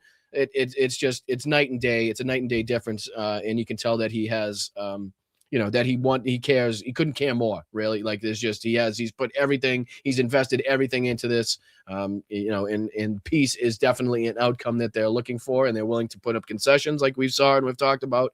And it's definitely that it's Russia now Not now, but that always has been fucking, obstructing these peace talks. But, what is the first thing that we saw? Yeah, so Donald Trump talking about, we'll just kind of skim over everything. So, again, Donald Trump talking about, or at least posting that he's going to remove or be removing the National Guard from Chicago, Los Angeles, and Portland. Again, Washington, D.C. not on that list. There's also some new reporting here, and we took a look at the Pondering Politics video here from Desire talking about the Wall Street Journal article that I would advise everybody to go check out, giving you more insight and information on how Mar-a-Lago was used in supplying girls to Jeffrey Epstein. So definitely check that out, as well as the Jack Smith deposition. Like I said, that's also on the House Judiciary GOP website, and also Midas Touch. I'm sure it's elsewhere by now, but those are the two sites that I know where you can see that as well. So check that out. We went over the MAGA Civil War. Donald Trump's poll numbers for the end of the year weren't very good. The CIA pretty much confirming everything that we said on the show yesterday and the day before, as far as the Russian propaganda and the fact that Vladimir Putin's house did not get targeted. Speaking of Vladimir Putin's house, in case anybody joined us late, check and look at this fucking compound. This is the house that they say Vladimir Putin tried to say was attacked, right? This is the house that he tried to say attacked. And you're like, wow, that's huge. That's crazy, right? Oh, no. Here's this fucking a bigger complex. Here's a bigger complex. Is another huge complex, another tennis court, another big complex, more big complexes. He's got fucking boat houses. What is this? He's got an island with a house on it. What is this fucking thing? Quite literally a house. He's got a dock. It's just an island. He's got another one here, another one here, another one here. This is a huge these are huge properties. And again, unless it's like the Obersalzberg, and these are all the oligarchs, closely related to and supported by Vladimir Putin. But it goes even, look at these grounds down here. I mean, this shit's nuts. It is fucking nuts. If you take a look at the expanse of this, I know it may not look like much. It may not be able to, what is all this? This is a cathedral. I can see that, but god damn. For an area that really doesn't seem to have a ton around, I know we got Valde here, some smaller towns, but Jesus Christ, seems to be pretty wealthy in this specific region, if I do say so myself, which is nuts to see. What's this? Another helipad? Yep, another helicopter pad here. What I don't see, though, are railways, which I did expect to see, right? I did expect to see some railways kind of leading up here, because we know how the Russians love their fucking trains. Surprised he's not traveling to this region by a train. Here's another. What's this? Here's another one. Look at this one just set into the trees. That's another pretty big building. You know what I mean? House, chalet, dacha, whatever you want to call it. And they're all over the place around here. Look at this. Look at these things. That's a massive house. Right? We'll give you the 3D just to kind of give you a look at that. That's a goddamn fucking mansion on the water by in and of itself right there. If that's a vehicle or whatever that's supposed to be, I'm not 100% sure. But goddamn, right? Look at this shit. Here's that building. This is supposed to be his main residence. That gives you an idea just how fucking massive that is. Again, what do you say? 75,000 square feet or something like that? Nuts. All right, so let's get into thanking some people. I really do appreciate you guys. I'll get to you, to everybody on the old Venmos, and then I'll get you guys out of here. I really do appreciate it. Right off the bat, it was Allison and Nancy. Once again, Allison, thank you so much for the $25 on Venmo. That is really, really very generous of you. She says, Holly Jolly, to you, Mel, Logan, and the pup. Thank you for the community you are building. Let's fucking go. Thank you so much, Allison. Thank you so much, Nancy, as well. Nancy sent over 5 and gave one of the most heartfelt messages that we've received here. And she says, I just want to thank all of the chat, Brian and Mel, for helping me through the toughest year of my life. I found a picture of my husband that snapped my brain out of only seeing him dying or dead. I made it there thanks to you all. And again, that is just so very sweet to think that we had, some help. We were in some way, some assistance to helping you get through some of those dark times. And Nancy, we can't thank you enough. We appreciate you. Thank you for continuously showing up to the Zooms, everything that you do on a daily basis. We appreciate you very, very much. So I just, again, can't thank you enough. And then Linda, oh my goodness, Linda, you're crazy. You're crazy. Linda sent in one, $50 Venmo. Thank you, Linda. That is amazing of you. She says, Happy New Year to my most trusted political commentator and the newsman. Thank you for all, Thanks for all you bring to the content table. It's getting crowded, but keep riding to the top, in my opinion. Cheers to a better year. Come on, 2026. Linda Lou. Thank you so much, Linda Lou. That's incredibly nice of you, incredibly generous. Just such kind words. We really do appreciate it. Thank you so much. And then Elaine, thank you so much. Elaine sent in 20. She says, thanks for New Year's Eve company as I recuperate from a nasty virus fitting into 2025. Seems to be a lot of people getting sick right now. Within the last month, couple weeks too. And what is it, that like neuro shit? It's not even like, I feel like a lot of people are testing for flu, they're testing for COVID, and it's coming up negative for those. So it's like that nasty neuro, I forget what it's called, something like that. I don't want to get it wrong. I'm not a doctor, but like I said, thank you so much to all of you, that contributed, that continue to contribute to the show. You guys are you're fantastic. I wish there was more descriptive words that I could come up with on a more rapid basis. But again, to Linda, Elaine, Allison, Nancy, Yakov, Peter, Roxanne, Monica, Jenny Faye, you guys are just absolutely unbelievable. Robert, thank you so much. Moms as well. Tom and Victoria, Damon, Laurie, Karen, all of you guys.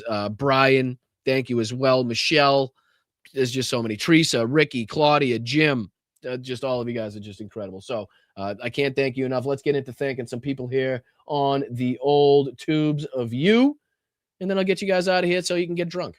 How about that? How about that? We'll start it off here with a bang. Jeff Miller, thank you, brother. Thank you so much. Happy New Year to you. Let's hope this new baby New Year will be a strong woman who will see. For some reason, like super chats are just they're written in like different languages to me, and it's not just me. I feel like a lot of the creators they struggle a little bit on the super chats, and I don't know why. Maybe like the lack of punctuation and stuff like that makes it a little bit difficult, something like that. But let's see if we can get through this one together, Jeff. Let's see if we can get through this one together. Let's hope this new baby New Year. I'm lost already. What's a baby New Year? What's a baby New Year? Will be a strong woman. The baby New Year will be a strong woman, okay, who will go in to put a stop. Yeah, Jeff, I love it. Take another shot for me, brother. Can't thank you enough for your $20 contribution. Seems like you're having enough fun for the entire chat, and I'm very envious and jealous of that. So thank you very much. When you sober up, maybe we'll go over what you meant. And I'm kidding. I'm just kidding. I appreciate you, though. Thank you so much, Jeff. And thank you, Yvonne. It's now 2026 in the UK. Happy New Year at Boston, Brian, Mel, Logan, and everybody. Right back at you, Yvonne. We wish you, nothing but good health, good vibes. Just the most fortunate success, the most fortunate of times and circumstances that you could possibly face in your life. We wish that upon you. So we thank you so much, Yvonne, for the kindness. Thank you for being here for so long. And thank you for everything that you do. Happy New Year. Thank you, Jen. Thank you for being here, not only as a fan, but also as a mod. You're incredible. All the mods here are incredible and have been incredible. I got so lucky, and I'm so blessed to have such fantastic moderators in this chat. And, it just makes it that much easier. One less thing that I have to worry about.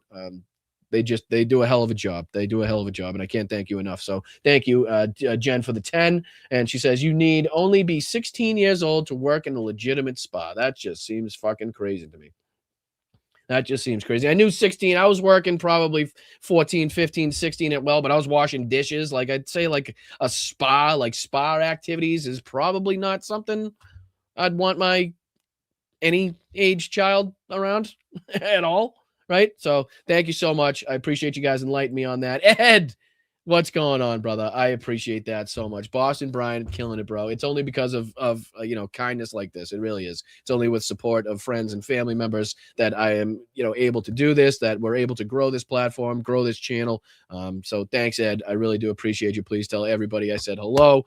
You know who I'm talking about. I won't run down the list and again risk doxing you. But please tell everybody I said hello. We love you. We appreciate you. Happy New Year from everybody here back home. Thank you so much. Thank you so much. I really do appreciate it. That goes a long way. It really does. Same thing with Yvonne. I mean, what can we say here, Yvonne? 50 gifted memberships is just unbelievable. And you know that. Everybody else knows that. We should all be thanking you for that. I hope we are thanking you for that. And I will thank you for that. Yvonne, thank you. Thank you for that. Happy New Year. Very much appreciated. I just, again, it's very, very touching, and I'm very blessed to have the people in this community that we do have. So thank you so much, Yvonne. Thank you, Ed. Thank you, Allie. Happy New Year to you, Allie. Thank you so much for the 5. Let's fucking go. Right back at you. Thank you so much for being part of this wonderful community that we've built here. I really can't thank you guys enough. I really can't. I hope we have a wonderful 2026. I know it's going to be, straight to the top there. We're going to continue the successful route. I appreciate it. Happy New Year, everyone. Says Steven. Thank you, Steven, and congratulations on being here for 13 months. I hope you have a wonderful New Year's Eve, and I hope you have a perfect and terrific 2026. Thank you, brother. I'm trying to pull new words out. It's not working. Thanks, Steve. Appreciate you, dude. Thank you, Jenny Faye. Congratulations on being a member here for 15 months. Let's go. Seemed like a good time to celebrate the milestone. When isn't a good time to celebrate a milestone, right? We appreciate you again. I hope you and Corey have a wonderful night. I hope you have a wonderful 2026. Thank you so much for everything that you both do. I appreciate you both very, very much. So thank you. And then is that you again? Another one? Another 10. Thank you so much. Back to back. Let's go. Being on a healthy and happy 20. Being on a happy and healthy. Oh, bring on. All right. Bring on a healthy and happy 2026 for everybody. Takes me a second. Don't make fun of me. I appreciate that, Jennifer. Thank you so much for not only being here for 15 months, but also for the $10 super chat. It means a lot. It really does. Luis, what's happening, Luis? In 2026, Hal, quote, red to purple, purple to blue. Hope Ice and MAGA goes way of the dodo. May the Republican on MAGA walk continue. My 2026 be better. Seconded. Amen. I concur. No notes. I appreciate you, brother. Congratulations on being here 21 months. I really appreciate that. That's awesome to see. Thank you so much for your loyalty, your contributions to the channel. Goes a long, long way. Wow, you guys were incredible tonight. I appreciate that. Thank you, Jen, again for the 5. Blasphemy much? Always. Fuck it. What are you going to do? I'm already going to hell. You might as well fucking dig the hole even deeper. Unless you weren't talking about me, in which case I would never do that. I just would never, ever. But no, thank you for the 5. I appreciate it. Thank you so much. Let's see who's next. Linda Lou. She's just at all points. Venmo, YouTube, you're all over the place. I appreciate that. I can't thank you enough. I really can't. Thank you not only for your kind and generous contribution on Venmo, but also for the 10 gifted subs here. Please make sure we're thanking all of these fantastic individuals that are contributing financially to this platform. So please, hopefully we're reaching out in the chat. And Linda Lou, we hope you have a wonderful new year. Thank you so much for your contributions. Jim, same thing to you. Good craftsman of manipulation, selects best tools. Sorry, it reminded me of Tim the Toolman Taylor. I feel like a little Al Bolin moment just came through me there. I feel like you'd be a good Al Bolin, Jim. I think you would. A couple nice pair of fucking Levi's, a flannel, some work boots. We'll get you out there. We'd have to pick you. We'll get you Heidi, right? We'd have to get you Heidi, and then I'll be Tim. But I appreciate you. Or no, who's Wilson? I feel like Kyle would be a good Wilson. That's just my first thought. But Jim, thank you so much. Appreciate the contribution, my man. Hope you have a wonderful night. Happy New Year to you and yours. Hope you have a great year, great 2026. Thank you, Frank. Thank you for becoming a new member, my man. I do appreciate you, dude. I really appreciate everybody signing up here at Blunt Politics. It means a lot when you guys sign up for the memberships. It means a lot when you guys sign up for, patreon.com. When you send out, all of this means a lot. It really does. So I don't want to make it seem like any of it is more important than the other. It all goes a long way. Thank you, Frank. Thank you, JD, as well, for the 10 gifted. You guys are just incredible. I was trying to be here to give you guys something to do, and look at you guys just, going above and beyond. I can't thank you enough. Thank you, JD. For everything that you do, not only the swear jar contributions, but also the gifted memberships here. You go above and beyond, and you're a hugely valued member of this community. So we very much appreciate you here. Same for Rachel as well. The word mir means both world and peace in Russian. So again, probably words you'll not hear them say unless they're talking about conquering the world and that Ukraine doesn't want peace. It's probably the only time that you'll hear that. But Rachel, thank you so much for enlightening us. Thank you so much for the education. We very much appreciate having you here, and we hope you have a wonderful New Year's Eve and a wonderful 2026. Same thing with Yvonne, back at it. Brian, I've sent you the live video of the United Kingdom countdown to the New Year 2026, but because it was live, the fireworks drowned out the music. I'll send you the cleaned up version. Isn't that the one? Oh, I saw that. I think I was ahead of you on that one. I think I already had that queued up. You talking about the Westminster Abbey one? Yeah, that was actually pretty cool. It was a good display. It was, I got to say. I watched that earlier and I was like, you know what? I should probably show that. That was a good one. But we appreciate you, Yvonne. Happy New Year once again over in the UK. Thank you for watching us from across the pond. We really much appreciate you guys' support and help. Thank you, Bicycle Mike. How's everybody doing? Let's go, Bicycle Mike. How you doing, my friend? Happy New Year. Happy goddamn New Year. Good to see you. Good to see you. Very much appreciate you being here. Thank you for the contributions. We hope you're well. From mine to yours. Happy New Year. I hope you have a great 2026. Look at it. Just continues tonight. Bethany, Happy New Year, Boston Brian, and everybody right back at you, Bethany, from not only me and mine, but from everybody here in the Blunt Politics chat. Hope you have a wonderful night. Hope you have a wonderful year.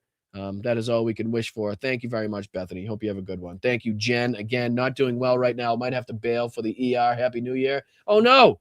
What's happening? What happened? You okay? For you? A pup? Eric, what's going on? I hope everything's okay. Tough night to be in the ER. I got to say that. Not the night you want to be in there. Well, it depends on what time, I guess, but not that there's ever a good time to be in the ER, but I hope everything's okay. Again, if you do have to take that trip, I hope it's a short trip. I hope you don't get stuck in there all night. That would suck. My apologies. Well, we wish you the best. We wish you the best, Jen. That's tough. Sorry about that.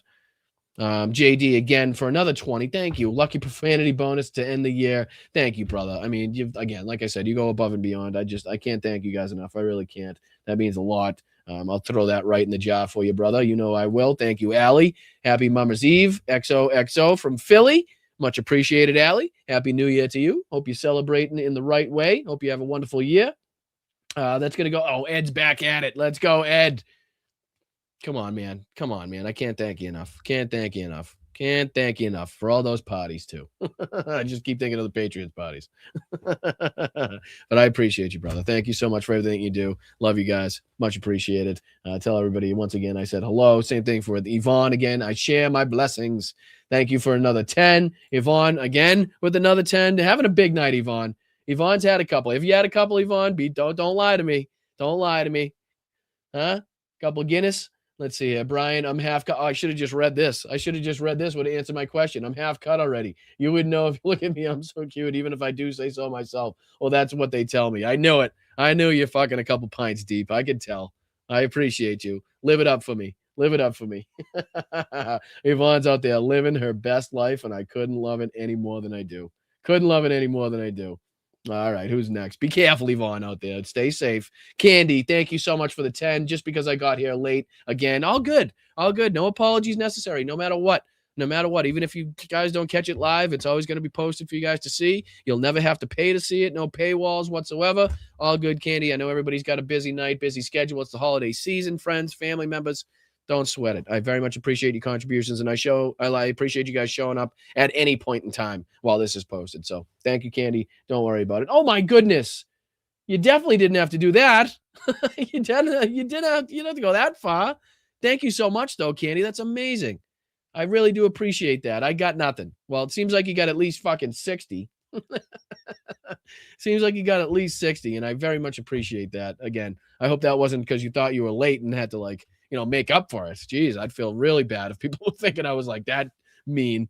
I really do thank you so much, Candy. Happy New Year. I hope you have a wonderful night. I hope you have a wonderful 2026. Can't thank you enough for your contributions. And I can't wait to, again, bring you guys the continued news in 2026. All right, let's go. Thank you so much. DPD, what up, brother? Let's see. A happy New Year, Boston, Brian, and family. Wishing you all love, light, and peace. I appreciate that very, very much. Looks like the spell check got the bestie on that one. The damn spell check. We're going to blame it on that one. But DPD, happy New Year from mine to yours. Thank you so much. Again, hope you have a wonderful and safe night and a great, fantastic, amazing, stupendous, fabulous, over-the-top 2026. How's that? I appreciate you, dude. Thank you so much. Yvonne, again, Jesus. Save some for the bar tab, for fuck's sake. Huh?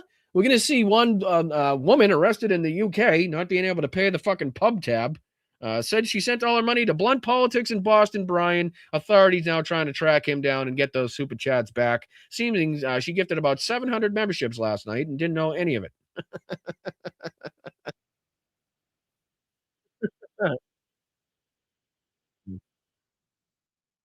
I got Don Lemon playing in my ear. I got Don Lemon playing in my ear. What do you think, Yvonne? Huh? She's just I'm DJing tonight. You're the best. I am just living vicariously through Yvonne at this point. I really am. It's just fucking, it's uncanny. It's uncanny. All right, let me get back here. To the start. All right, so we left off at Yvonne. Thank you, Yvonne. You're making my night. I appreciate you. Shockey as well. Thank you so much. Shockey might be in the same pub, so be watching out, Shockey. Watch out for Yvonne. If you see Yvonne, make sure you're keeping her in fucking check, all right? She's probably bringing down the house with her DJ set right now as she's somehow gifting to Blunt Politics. How fucking awesome do you have to be in order to pull that off? Thank you, Yvonne, so much. I'm DJing tonight. You crack me up.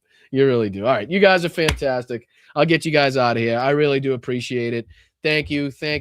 Not only for spending your time here tonight, but, giving me the opportunity, giving me the time, spending your time with me here so I can bring you the news, bring you my opinions, bring you whatever insights that I bring to the game.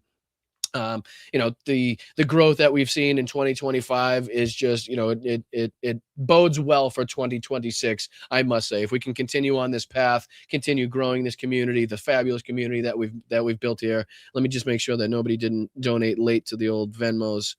I don't want to make sure I leave anybody out. That's my one fear. No, I think I got everybody over there. But yeah, I just, thank you guys for allowing me to grow this platform. Thank you so much for getting the word out there. Thank you so much for staying here. The mods, all of you people. I mean, these names are names we see again every single show, regardless of when they are, regardless of what time. The people that contribute. I mean, we recognize these names over and over and over again, and it's pretty cool to see that we've built this fantastic community around what is a pretty mundane and frustrating topic in politics. So, thank you guys. I really do appreciate it. Again, from my family to yours. I wish you the happiest and healthiest of New Year's. Hopefully everybody's staying safe tonight. Again, if you're in a bad spot, if you're not in a good place mentally, please reach out to, either somebody in the community or myself. And, again, I'm sure that, everybody's not in the same mental space, and we have to recognize that too. So thank you guys. Really do appreciate it. Let me get back into the chat, make sure I didn't miss anything. No, I didn't. You guys are fantastic. Thank you, Linda. Thank you, Big Steph. Thank you, Yvonne. Thank you, JD. Thank you, Rox, Mozart. Thank you, Wes, Yakov. Appreciate you guys. What's up, Jonathan? What's this? How am I looking? Pretty good from where I look, from where I sit. Thank you, Nicholas. Desolate, Misanthrope. Thank you so much. Thank you, Jim. Thank you, Frank, Gamer, Ed. Again, can't thank you enough, my man. BJ. You guys are all fantastic. Everybody on Facebook, YouTube, Twitch, and Instagram. Please make sure you hit that like button on the way out. If you did not on the way in, subscribe to the channel. We're on our way to 20,000 subscribers here at Blunt Politics. And once again, Happy New Year's from mine to yours. And we'll see you in 2026. It's not going to be that far away. It's just tomorrow. So not like it's that different, just different year. All right. I'll see you. Make sure you staying safe out there. Please get loud, get proud, smoke them if you got them, drink them up, but stay safe. Keep your head on a swivel out there, everybody. It's amateur night. And beware. All right, I'll see you tomorrow in 2026. Thanks, guys. Happy New Year. Appreciate you very, very much. Thank you, everybody.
kidney has a very special place in the heart. It's an incredible thing. Never fight uphill, me boys, never fight uphill. They were fighting uphill. He said, wow, that was a big mistake. He lost his great general. And they were fighting. Never fight uphill with me, boys, but it was too late.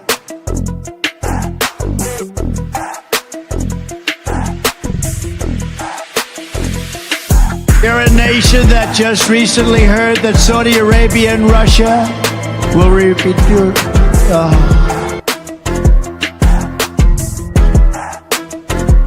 Thank you, CJ. Thank you, Gamer. Thank you, everybody. I really do appreciate it. Thank you, Leon. Thank you to everybody on Twitch for the first hype train in the history of Austin Bryant. In the history of gun politics, the first hype train happened tonight. The first hype train. That's it.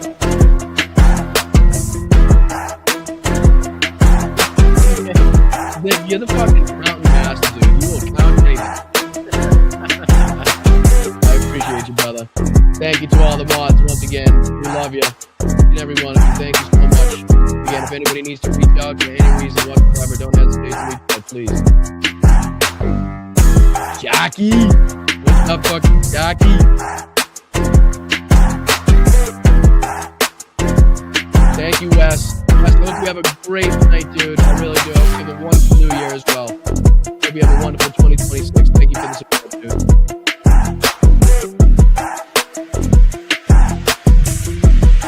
Brink, Linda, of course. Duh.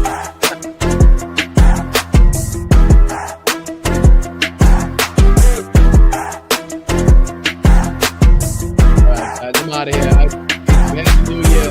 We'll see you in 2026. Austin Bryant, come on, politics.